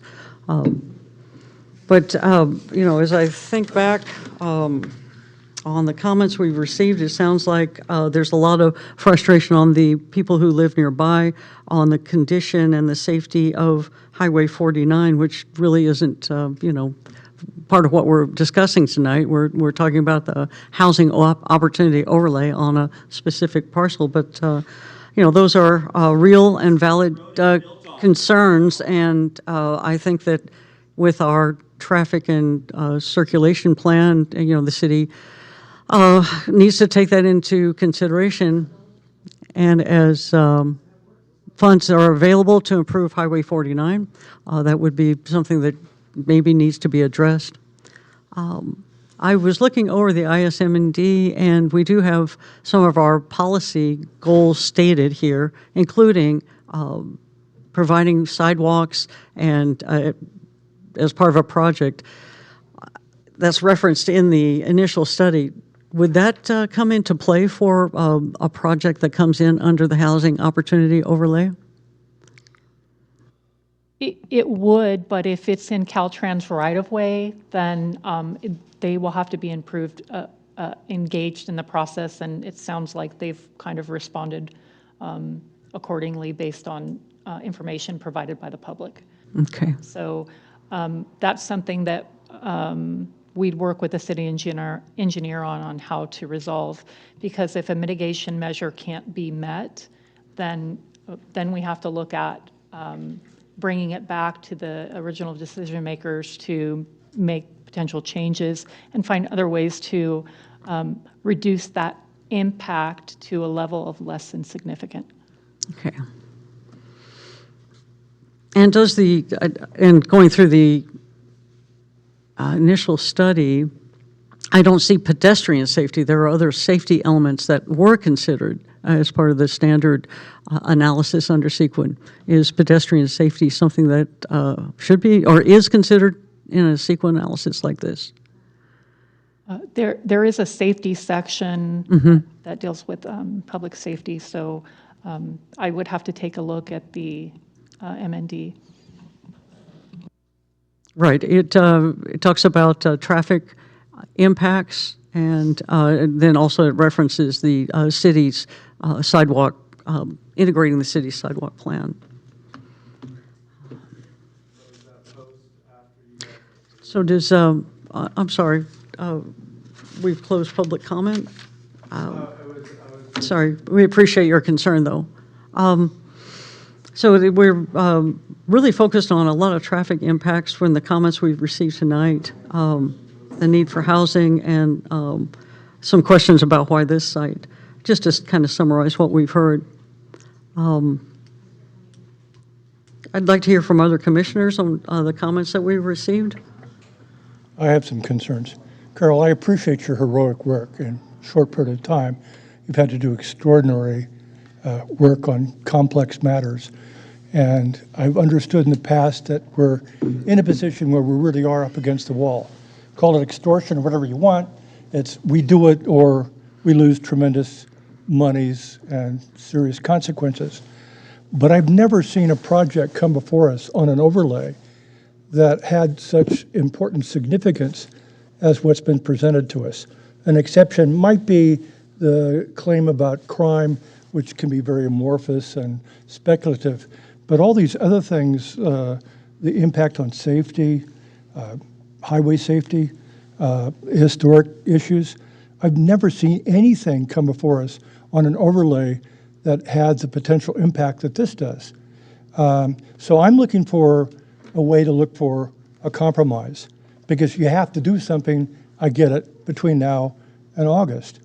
But I get worried when I now hear that if a planner comes in next year, 10 years from now, 20 years from now, whenever it is, they just go to the second floor and they can get approval administratively. And it wouldn't come back to us. And I would like to explore stipulations on what we come up with tonight, where we would be able to come back and re-examine it. Because right now, it really, it's hard for me to say that it's approvable for any other reason, but we've got this hanging over our heads. That property, Coloma Road, is where Pearlie Monroe had a stagecoach in the 1850s. The Art Kletzky's house, Art Kletzky was the county clerk 100 years ago. At that time, his office was in the courthouse. All city offices, all county offices were in the courthouses. He handled for World War I, this is the guy who administered the oath to go into the service. Everything you can imagine in that building. When Mr. Robinson talked about the swamp estuary, I mean, he's right. Deer come in there all the time. But that's just during the day. That's during the daylight hours. There's all kinds of wildlife that go there. So when we're faced with this situation where we're speculating on what kind of projects could come in, and I just wouldn't, in good conscience, think that I approved it and then see some monstrous project down the road. So that's what I'd like to explore. What kind of situation can we have where we would approve this with stipulations, where we could come back and re-examine it in the light of new consequences, new situations, because it's going to change. Whatever the roads are now, whatever the housing situation's like, it's going to change. And you know, when it comes to vehicle miles traveled, we're talking about a highway that was stagecoach and roadways for automobiles that went 15, 20 miles an hour up until the 40s. So what can you suggest for us that would help us ease our minds that we wouldn't have a big problem later on? Well, I'd like to point out that the state has already taken away local control when it's a fully affordable project. It is not allowed to come to the Planning Commission. It is ministerial. It can be exempt from CEQA. So the state is taking away local control when it comes to affordable housing. For this item, if you wanted to go into a deeper analysis, because a zone change and a general plan amendment don't have conditions of approval. A project has conditions of approval. But if it's ministerial, then they just work with staff in the different departments. I mean, if somebody came in with a fully affordable project, I mean, it can't come back. That's why they are doing CEQA, analyzing at the maximum density that they could with the overlay. If it's something where, you know, if someone thinks the analysis is flawed, I mean, they have the right to, you know, challenge that. If we are looking at trying to make any revisions to the initial study MND, the city, I believe in 2023, received REAP funding to pay for the initial study MNDs for all three of these housing opportunity overlay sites. The city does not have funding to do any additional CEQA analysis with a consultant at this time. So if a project came before the city, I'm trying to think if it would be, I guess we'd have to think about the housing opportunity overlay, then there would be no more CEQA that could be required at that time. If it was came in under the original zoning, then the city could require the developer to do more CEQA analysis. No, not if it's an affordable project. No. If it's affordable, there are certain things. For instance, Middletown that's come up tonight, that was ministerial. It did not have to go through any kind of process because it's 100% affordable, and the state has taken away our local control regarding that, in addition to the Mallard apartment projects. So the state has come in and said, you know, you can't apply CEQA, you know, unless, you know, there are certain factors that would trigger that. But I mean, it's... So we don't have, we don't have anything that would trigger that except in our mitigation measures. Go ahead, Well, Catherine. and again, the housing opportunity overlay section in the zoning code does say that we can require additional analysis when a project is submitted. So if circumstances change, if environmental factors change, staff can require additional review be done if it's not, like I said, if there's been changes in the environment or factors that we could utilize to require that. Okay, and that's, there's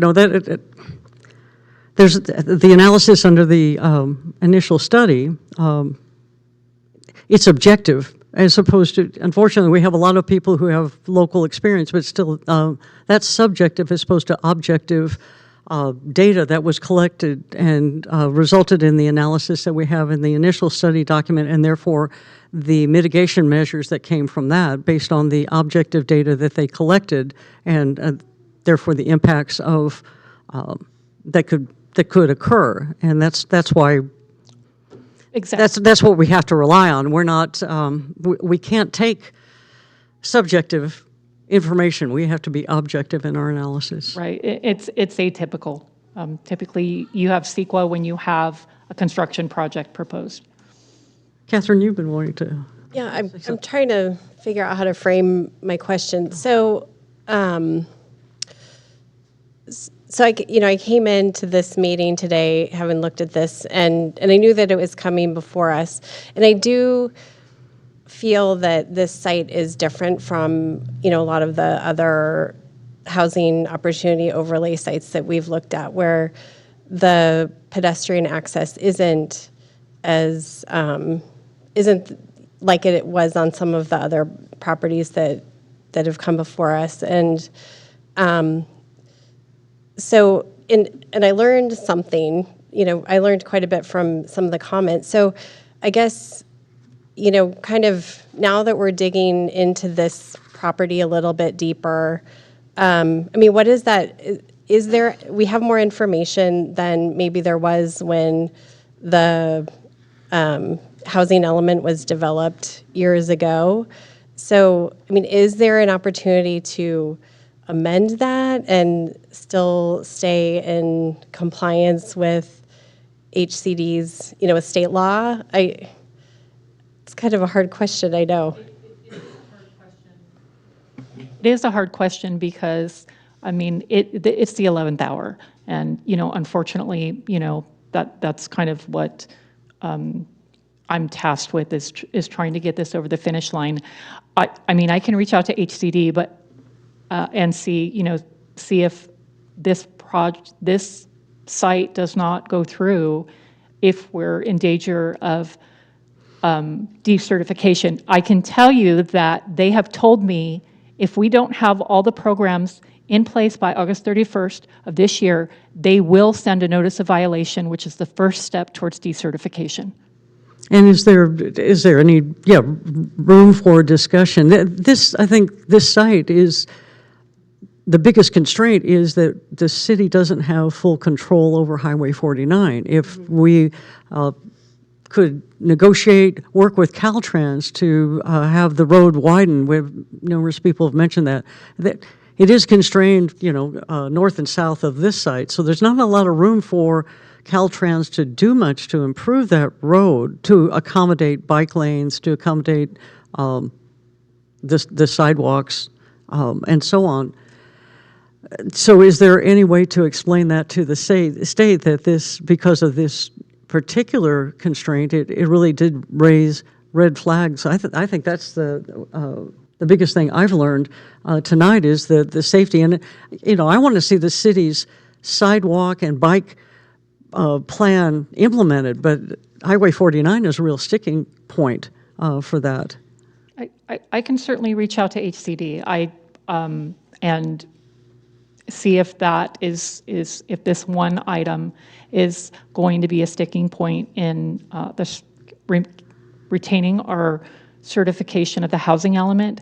Like I said, my predecessors selected this site. I don't know why. And maybe, we've heard a lot about accidents. Maybe that information wasn't, maybe it hadn't happened. We're talking 6 years ago.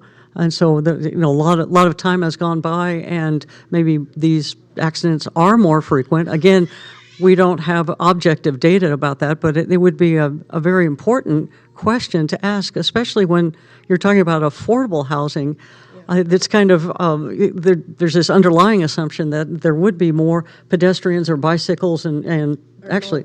Multimodal modes of transportation. I mean, one of the things that came to my mind when I was looking at this is, it would be a 45-minute walk to Rayleigh's for, someone that is probably going at a pretty good clip.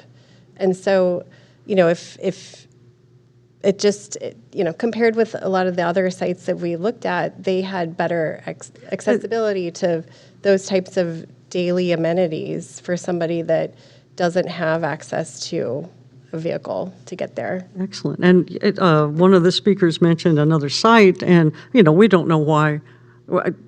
This was selected well before you came on board and isn't in our record that is readily available for us to review. So why this site and why not another site? Some other locations that were mentioned, we have to remember we're really constrained by the city limits. I mean, that's what we've got to look at, and the city's looking at us. So we have a certain number under RENA, so we have to provide X number of units, but it has to be within our city limits. Could it even be within our sphere of influence? No, it has to be within the city limits. So we don't have a lot of room. We don't have a lot of other spots. But this one, I think, pedestrian and vehicle safety are really red flags on this. And I think we need more information. If we could have some allowance from the state that we've gotten 3 out of the 4 sites already approved. Two of 3. And then there are other elements that you're working on to bring us into compliance. The minimum densities and the low barrier navigation centers, so that's going to council soon, I believe in July. So would it be possible to maybe make that inquiry at least and get back to us with that before we have to make a decision? Or if we ask for you to do that, are we putting us in peril? I can certainly reach out to HCD. The summer schedule for the Planning Commission is a little tricky based on, National Night Out and having 1 meeting a month. Mm-hmm. And we are down a commissioner at this point. So bringing this back, it will be tricky in getting it to City Council and then to the the second reading.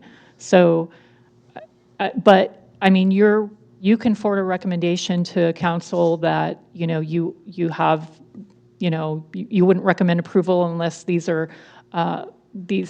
questions are answered. And again, it would be ultimately the City Council's decision. So, and that's, the safety, the environmental impacts as far as the possible wetland there. There aren't any special status species. There are protections for nesting birds. Those, I think, are fine if, somehow the city needs to keep this site, but we need to ensure safety for both pedestrians and drivers of cars. Kirk, you keep reaching for the button. One of the questions is about help from the state. We have representatives. There was Patterson, who came here before the city council to be introduced years ago, and Senator Marie Alvarez Gill. Has anybody reached out to them for assistance in, number one, extending the deadline, taking off some of the pressure? That would be one option to consider. HCD has already extended the deadline past 9 months past when it was due. As far as reaching out to representatives and other offices, that's kind of a political issue that I would leave to the city council and potentially the city manager. Okay. The other thing is, again, I have great faith in you. You've described how it could come back and be considered a project and be done administratively.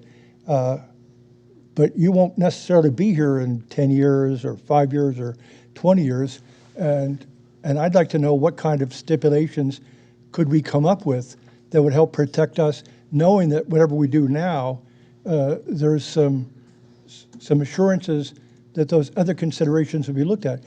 You said that you, the city, can impose certain requirements for a project, certain data to be considered, but that's discretionary.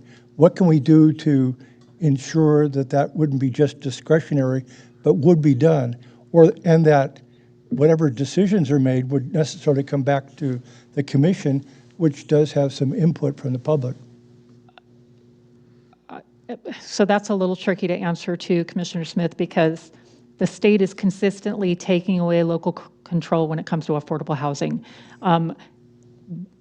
For instance, large family daycares.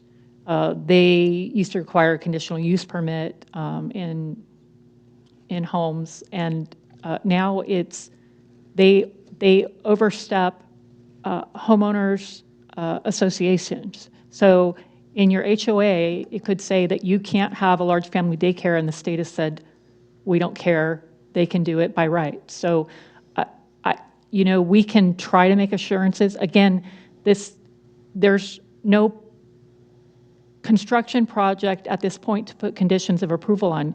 We can't put conditions of approval on a construction project that we haven't seen. So, I'm not quite sure how we'd be able to create assurances.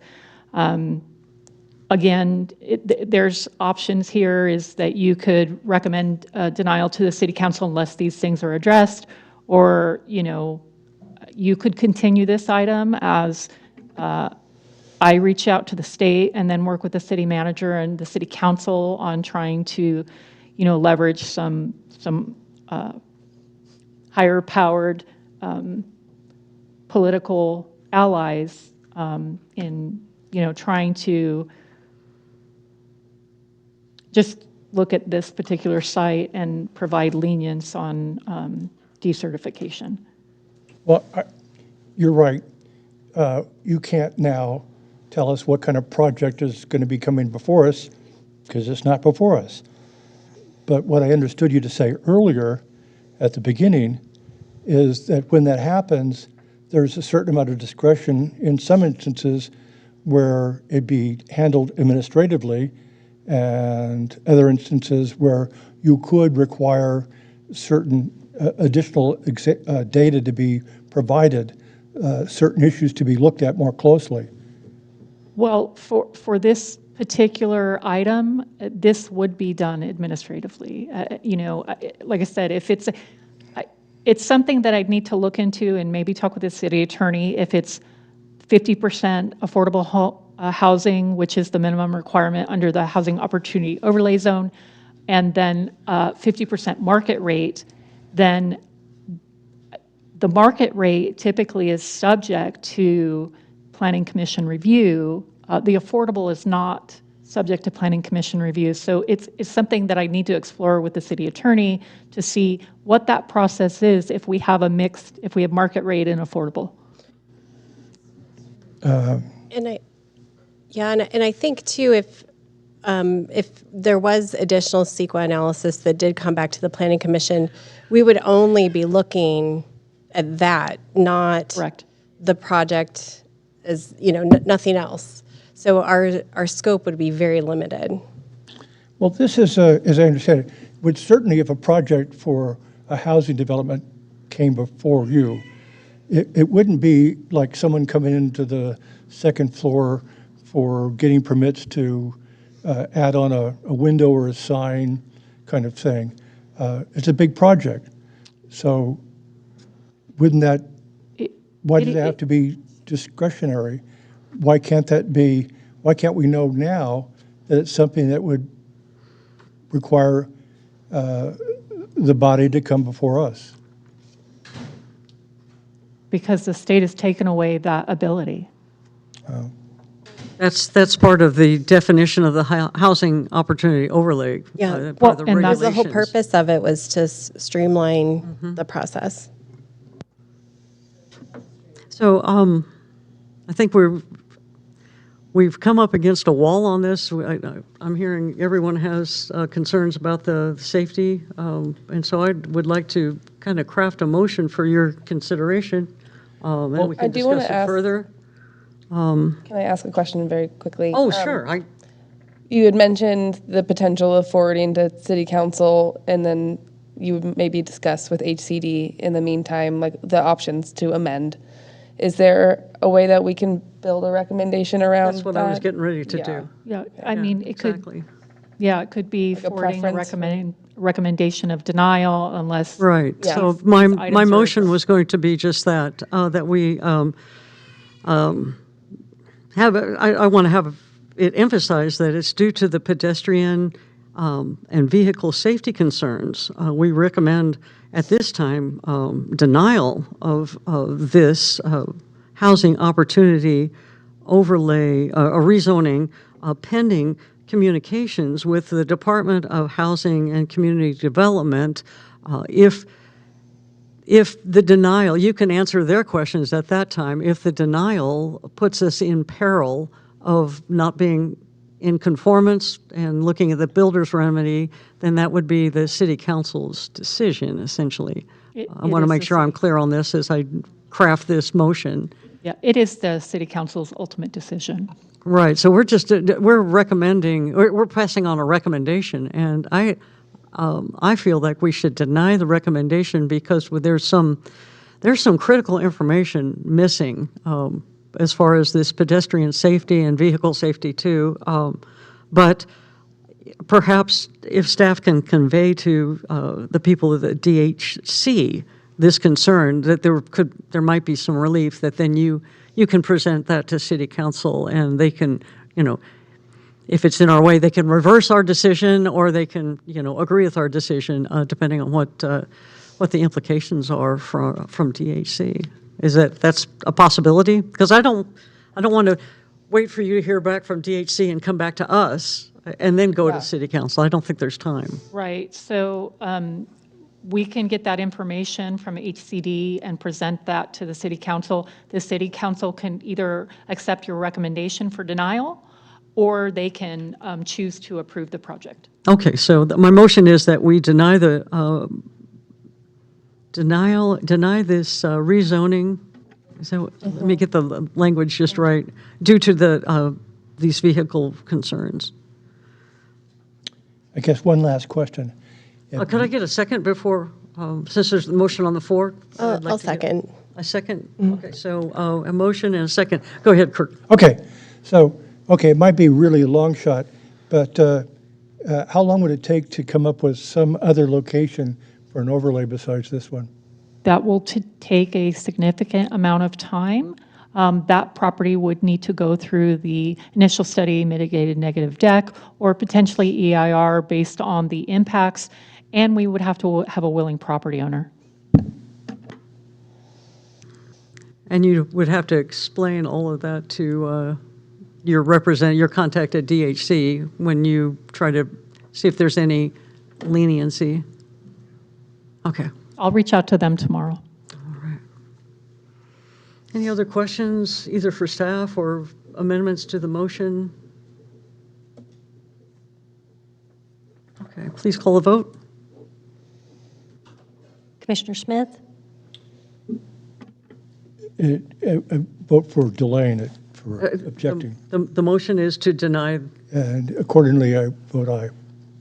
Commissioner Stratton? Aye. Commissioner Sylvester? Aye. Chair Keeney? Aye. And your vote was an aye? Aye. Okay, great. Aye. So it is Aye, aye. 4-0 is our vote, and this will then, with a little more information, go up to City Council. Thank you, everyone, for coming down and pointing out the constraints on this site. We really appreciate your enthusiasm, your local knowledge, and we'll see what the City Council decides. We have two more, actually just one more item on our agenda. I would like to adjourn for 5 minutes, take a short break, so we'll come back at 8:02.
environmental, we can work around it. We can mitigate it.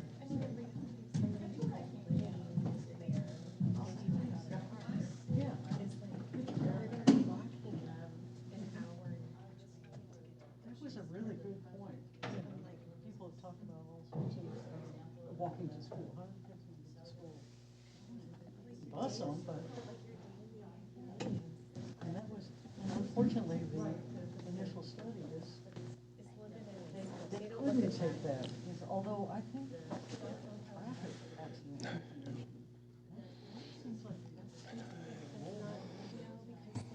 Only looks at the environmental impact. It doesn't look at things like. Under safety, they can't look at it. Well, it's interesting because. Because they talk about traffic impact. Well, in Caltrans, like I know when I work on projects that have like a nexus to like the Caltrans highway, they have to do a traffic safety analysis. They did.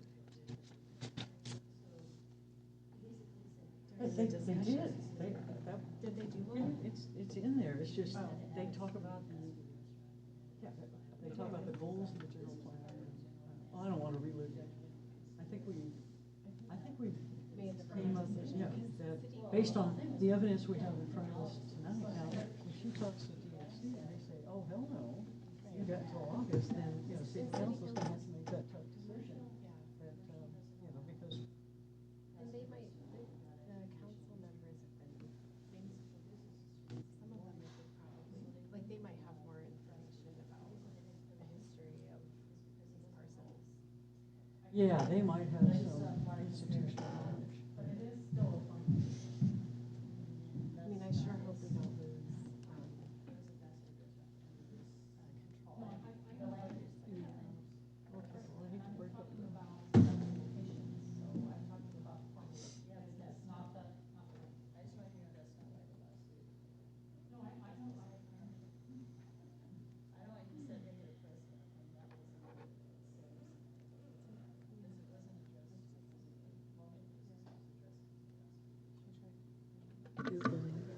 Okay, well, it's 8:07. I'm calling us back to order.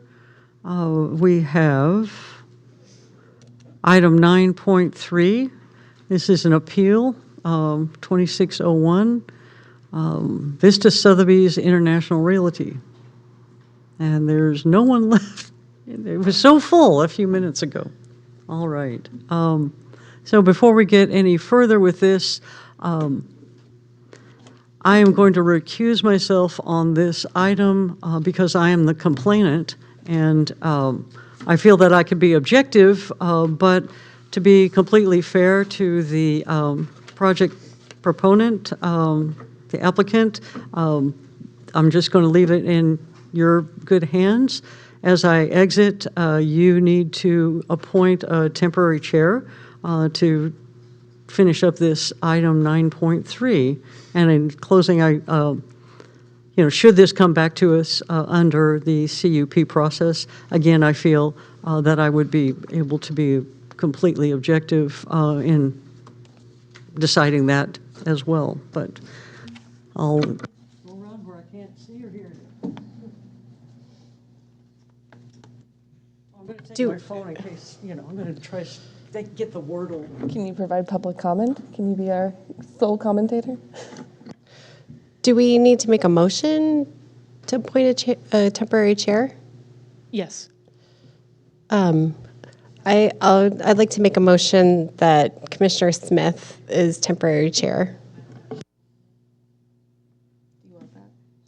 I won't object. Second. I want to move it through quickly.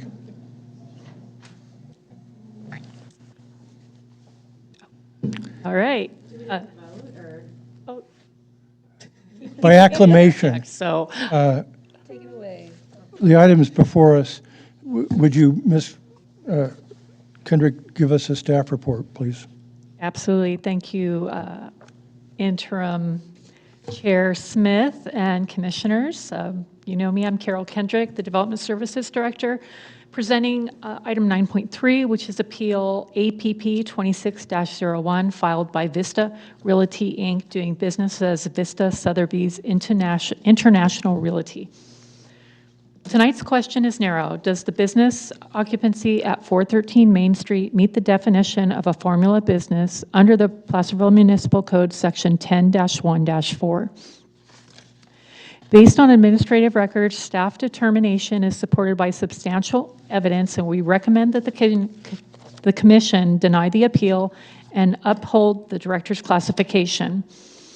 First, the municipal code defines a formula business as any business with an exterior design, including appearance, colors, or signage that is essentially identical to 5 or more other business sites using the same or similar name. The appellant argues that the architectural differences between the 16 statewide offices exempt them from this definition. However, the code expressly includes appearance, colors, and signage as part of the exterior design. Their own appeal materials acknowledge that all 16 offices use the same corporate name, logo, and standardized signage. This satisfies the essential identical branding requirement. Second, legislative intent conforms that the ordinance applies broadly to any business, including service sector uses. At the Planning Commission's October 1st, 2019 workshop, the Commission unanimously recommended no narrowing of the formula business regulations, explicitly retaining coverage over banks, real estate offices, and similar uses. This directly contradicts the appellant's claim that the ordinance was intended only for retail chains. Third, the appellant's prior operation at 516 Main Street does not create a vested right or exempt the new location from zoning compliance. A business license issued under Title V is not a land use entitlement. And this issue was code enforcement complaint driven. The absence of a prior complaint does not limit the city's authority to enforce zoning requirements at 413 Main Street. Fourth, the remedy is straightforward and does not prohibit the use. Formula businesses are allowed in the commercial business district, but only with a conditional use permit and site plan review. This ensures that the signage, branding, and exterior presentations are compatible with the historic character of Main Street. If the commission upholds the determination tonight, the appellant may either proceed through the conditional use and site plan review process, or they may choose to appeal the commission's decision to the city council pursuant to standard appeal procedures. Finally, this action is exempt from CEQA under guidelines section 15061B3 and 15301 because no physical expansion or environmental impact is proposed. I do want to point out that I was notified by a member of the public that the sourdough bread that was identified in the staff report was not an issue as a formula business, but rather a land use issue with a fast food restaurant.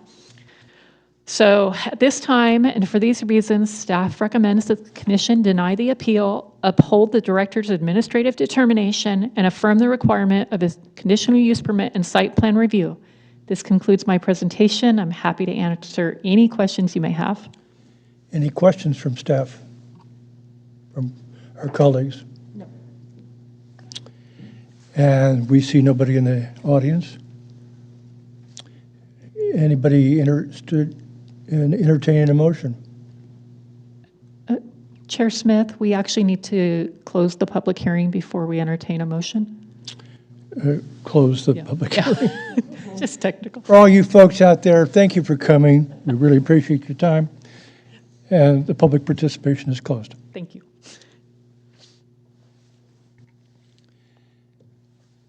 And any discussion from staff, colleagues? Well, I did actually spend quite a bit of time on this, just trying to understand, what a formula business is and how this particular business kind of fell in that definition. And I looked at their website to look at, they actually have really nice photographs of all of their different locations on their website. And I do agree that, each one of their businesses is they seem to do a really good job of choosing unique locations for their offices. They have very beautiful spaces. So But really, I mean, where I landed is, I mean, the city's ordinance is really, dealing very much with the exterior look of the business, which I think in their case, well, without seeing anything from them yet, is their sign based on the communication that was shared with us. So, in my opinion, it does meet the definition of a formula business, and the city's code stands.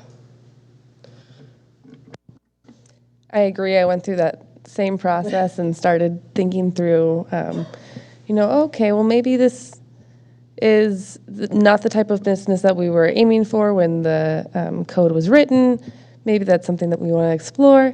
Oh, they've already looked at that. This is why we have the conditional use permit available, is so that the rules don't cut and dry, leave everyone out. I agree that in this situation, the rule stands. I concur. It was well-reasoned, good report. Would anyone like to present a motion?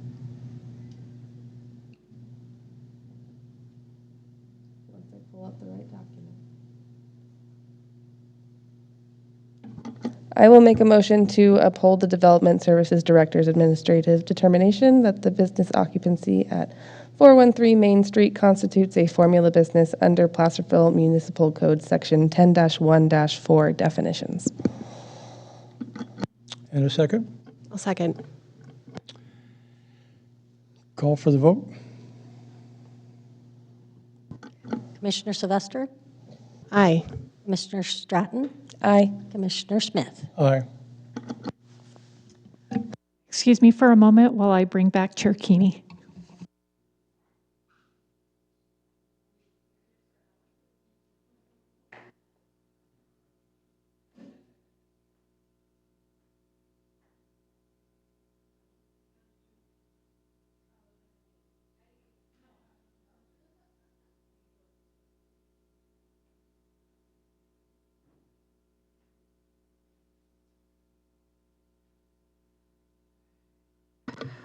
Well, I got the Wordle. I know you all were waiting, so. Moving on to, thank you all for, taking the reins. Hope that was fun. 9.4 is a general plan amendment and zone change. There's been a technical difficulty, and we're just to, do we have to make a motion to take action on this to take it off calendar? That's correct. Did you have any words about that you wanted to say at this time, or just? Yes, so there is a technical flaw with the processing of this application, and that's on staff. The project will probably not come back in the form it's in now. I am working with the applicant to find alternatives that would get him where he needs to be able to open up the restaurant. We are working on that. We've been working on it all day. It's not something that can be solved in a day, but it will be coming back in another form, and that will be re-advertised. All right. And this is also is this part of the housing element in the HO that needs to be approved? This site is not part of the housing element. Right. Okay, so we need a motion. We need to take action to take it off calendar? Yes, Chair. Okay.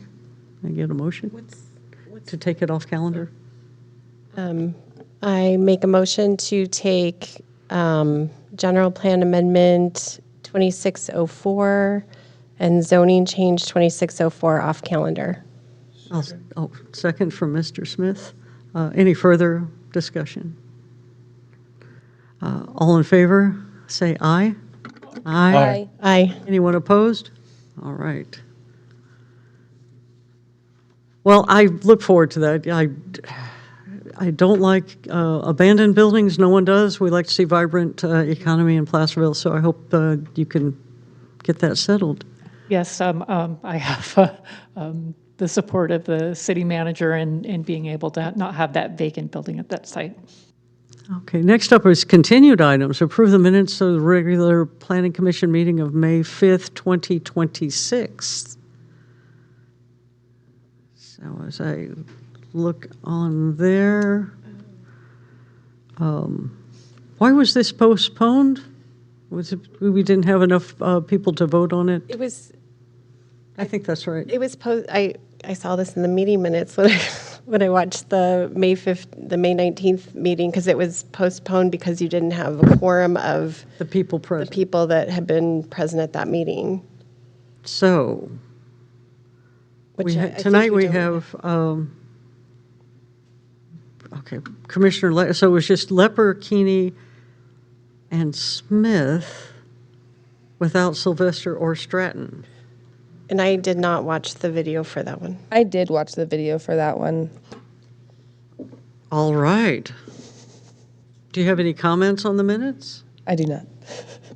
All right. Would someone like to make a motion to approve these minutes? I will do that. I'll make a motion that we approve the minutes from the regular meeting of Tuesday, May 5th, 2026. Second. I got a second. All in favor? Aye. Aye. Abstain. Okay, 3 with 1 abstention. Great. So we've got that taken care of. Jump back. I think we're just up to the memo now. I got to find my copy of the agenda. Yes. Oh, no, staff reports first. We're on to item 12, matters from commissioners and staff. So we'll go to 12.1, staff reports.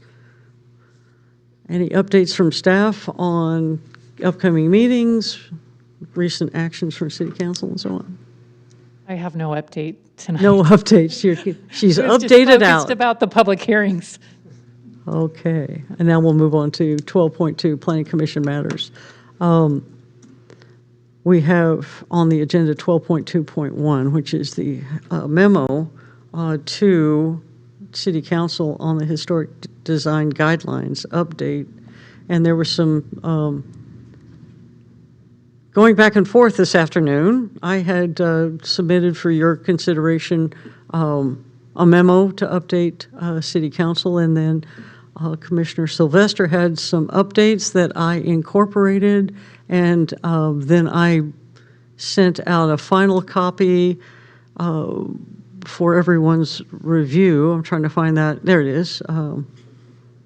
So now we're on to draft 2. So it's essentially unchanged from what was posted originally on the agenda. There was an introductory note to you all. Can you clarify the attachment number?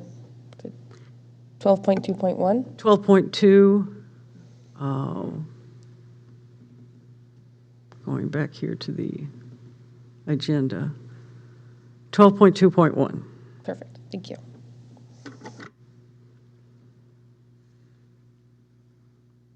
So I incorporated information from our meeting and from Amy Lepper.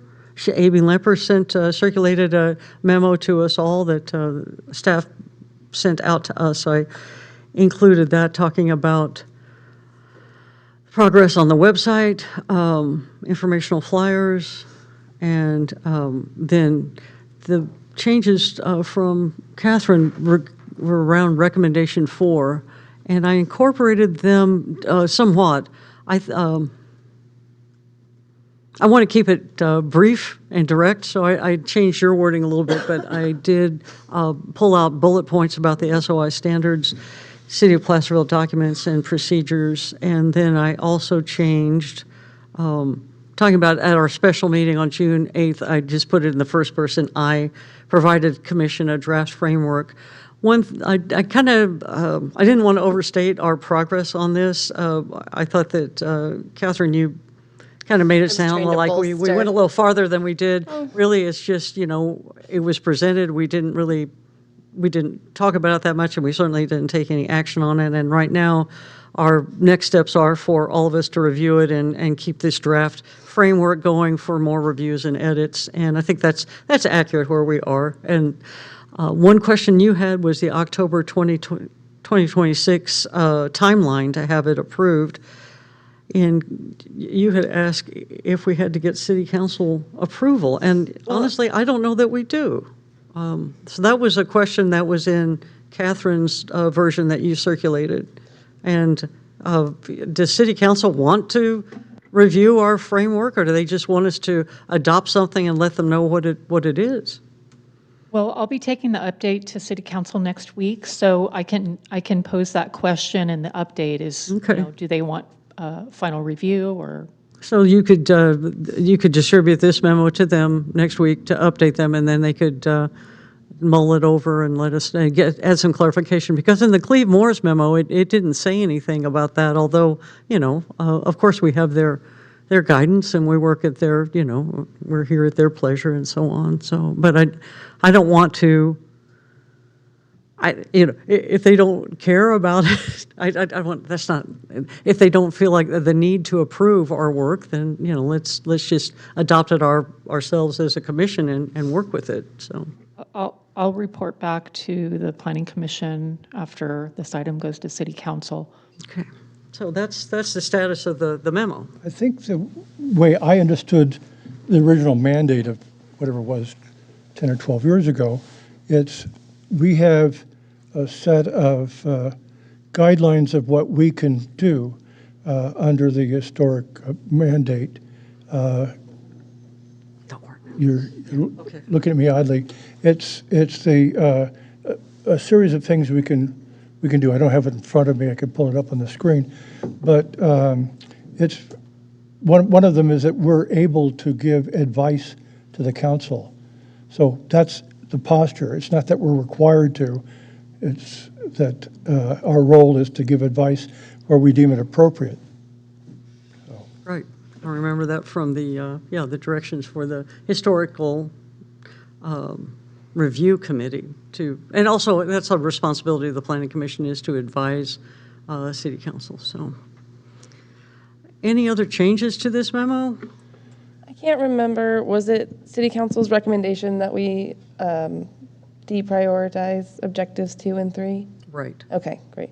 Otherwise, if it wasn't, I was going to say maybe we should add a line about it has been determined, or at least we seem to agree that most of the objectives. Yeah, I just put one line at the bottom of the first paragraph. No work has been completed for recommendations 2 or 3. So, that's because they were lower priority. Per their direction in the memo. I just wonder if we should also add a line that many of the activities were identified as ones that would require funding and consultation from professionals. So they wouldn't necessarily expect to see progress on those soon. Let's see, I just made it kind of direct. Let me see if I can pull up Cleve's memo.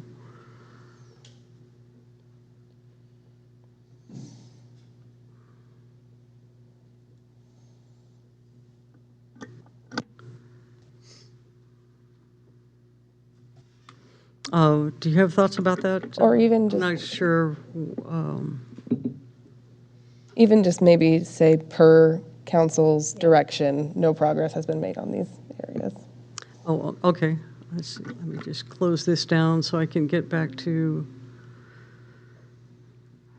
not really working well with Adobe. Okay, so no work has been completed for recommendations 2 or 3 as these. Per the priorities identified in the memo. Per priority. T's identified. Okay, do you like that wording? Yep. Per priorities identified. In the January 2025 memo. Okay. 2025 memo. Okay, and no update. Trigger their memory of. I'm sorry, I can't put my fingers on that memo right now. But yeah, it listed things, but it's, they identified that it was, those were lower priority. So I think just saying that, rather than restating their concern about difficulties of funding and so on. All right.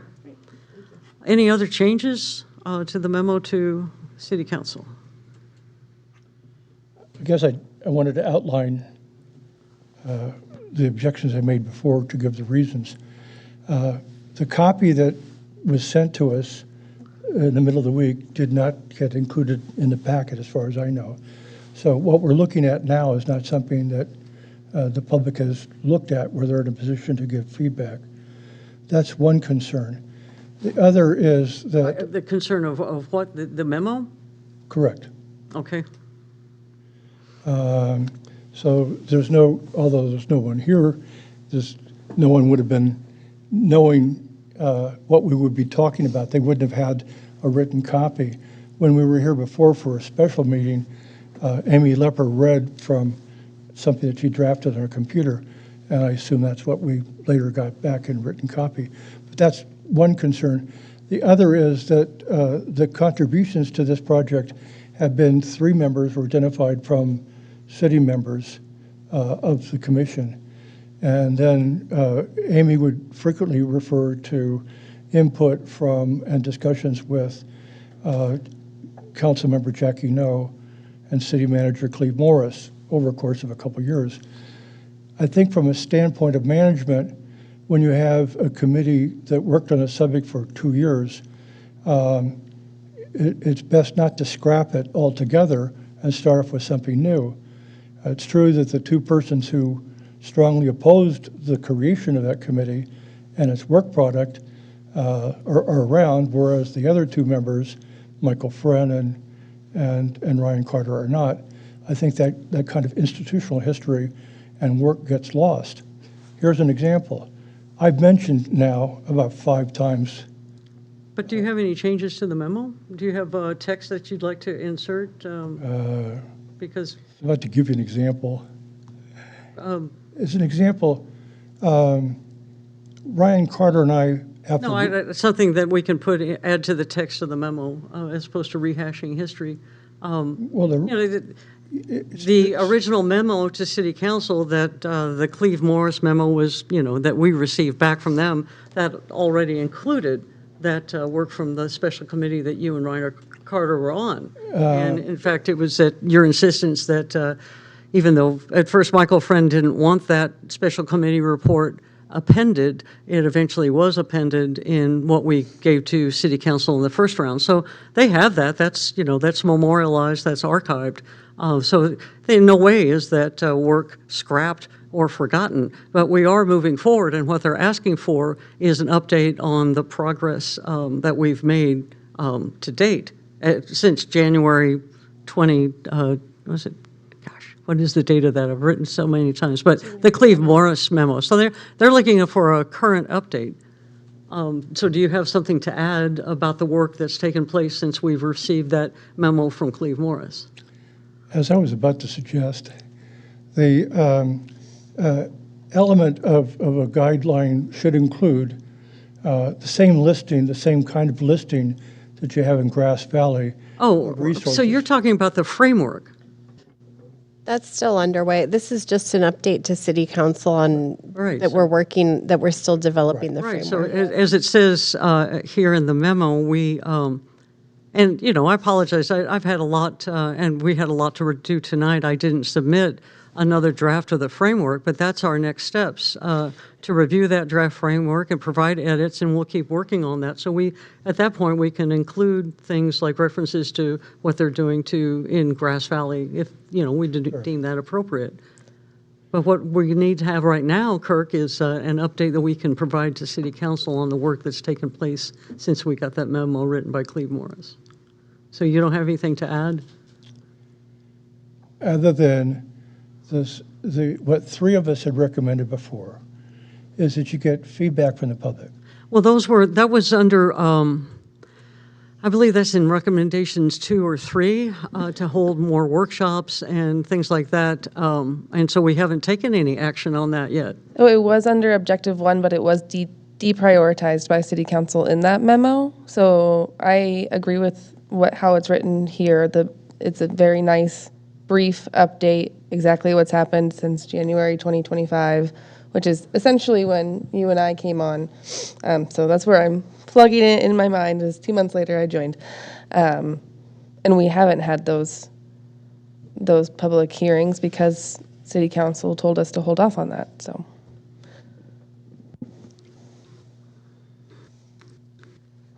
Okay, so, I guess getting back to Commissioner Smith's first comment, though, about the appropriate way to handle the revisions to this memo, I mean, they were really minor. I submitted a red line draft, and I think you pulled from that. And, I mean, essentially what you added was that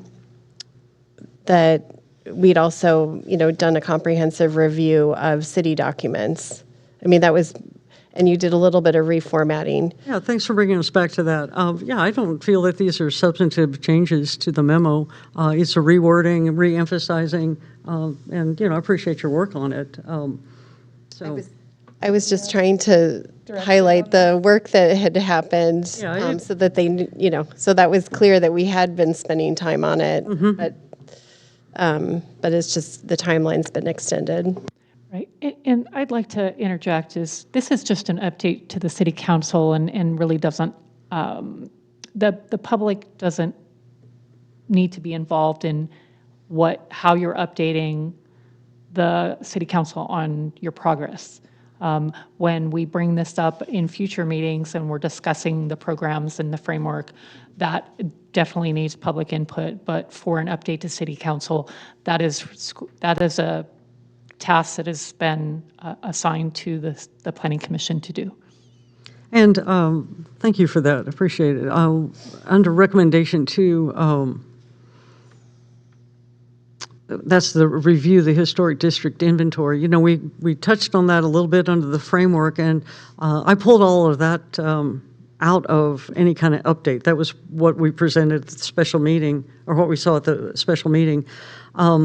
I feel like when we get the framework the way we want it, then at that time is an opportunity for the Planning Commission to provide further advice to the City Council. And what I heard at our special meeting about this was that, that we need to get some work done on the historic district inventory. So that's just one example of further advice I think that the Planning Commission can make.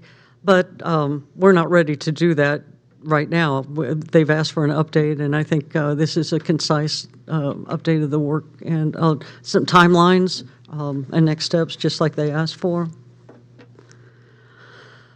All right. Well, if there aren't any other changes, can I get a motion to have? So there was one minor amendment that I just put in right in this moment. What was it about priorities identified? Let's see. Yeah. Recommendation 2 or 3 per priorities identified in the memo, and no update is given here. Otherwise, it's essentially the same as what we've seen before. So I'd like to get a motion to move this forward. I'll make a motion to move this forward to City Council. Okay. Second. And a motion and a second. All in favor? Aye. Aye. No. And 1 no vote, so it's 3-1. And so you object to sending this update on to City Council? Correct. Can staff prepare this on letterhead and send it to City Council, or do I need to make more changes? If you want to add the changes in, and then I'll put it on letterhead, I'm happy to do that sooner than later. Technically, the staff report was due last Tuesday, but this is just an update, so I'm sure that my boss will give me some leeway on that. Okay, well, I'll send this to you straight away, and so that you can put that on letterhead and distribute it. All right. Well, we've reached, are there any other matters from commissioners, since we're still on item 12? Cannot find my agenda. No other matters from commissioners? Okay. Then it's 8:39. When's our next meeting? It's scheduled for, I'm still working with community services staff to see if this room would be available for the second meeting in August. so we don't, and we don't have a meeting scheduled for July? July 3rd, is it July 3rd? July 7th. I don't have any items. I have items that require a 20-day ad, and they're not able to go on that meeting. So, like I said, we're potentially looking at the second meeting in August. Otherwise, it would be the first meeting in September. The second week, the 11th, right, because of National Night National Out. Night Out on the 4th. Okay. Actually, I guess I do have a question. Is it too late?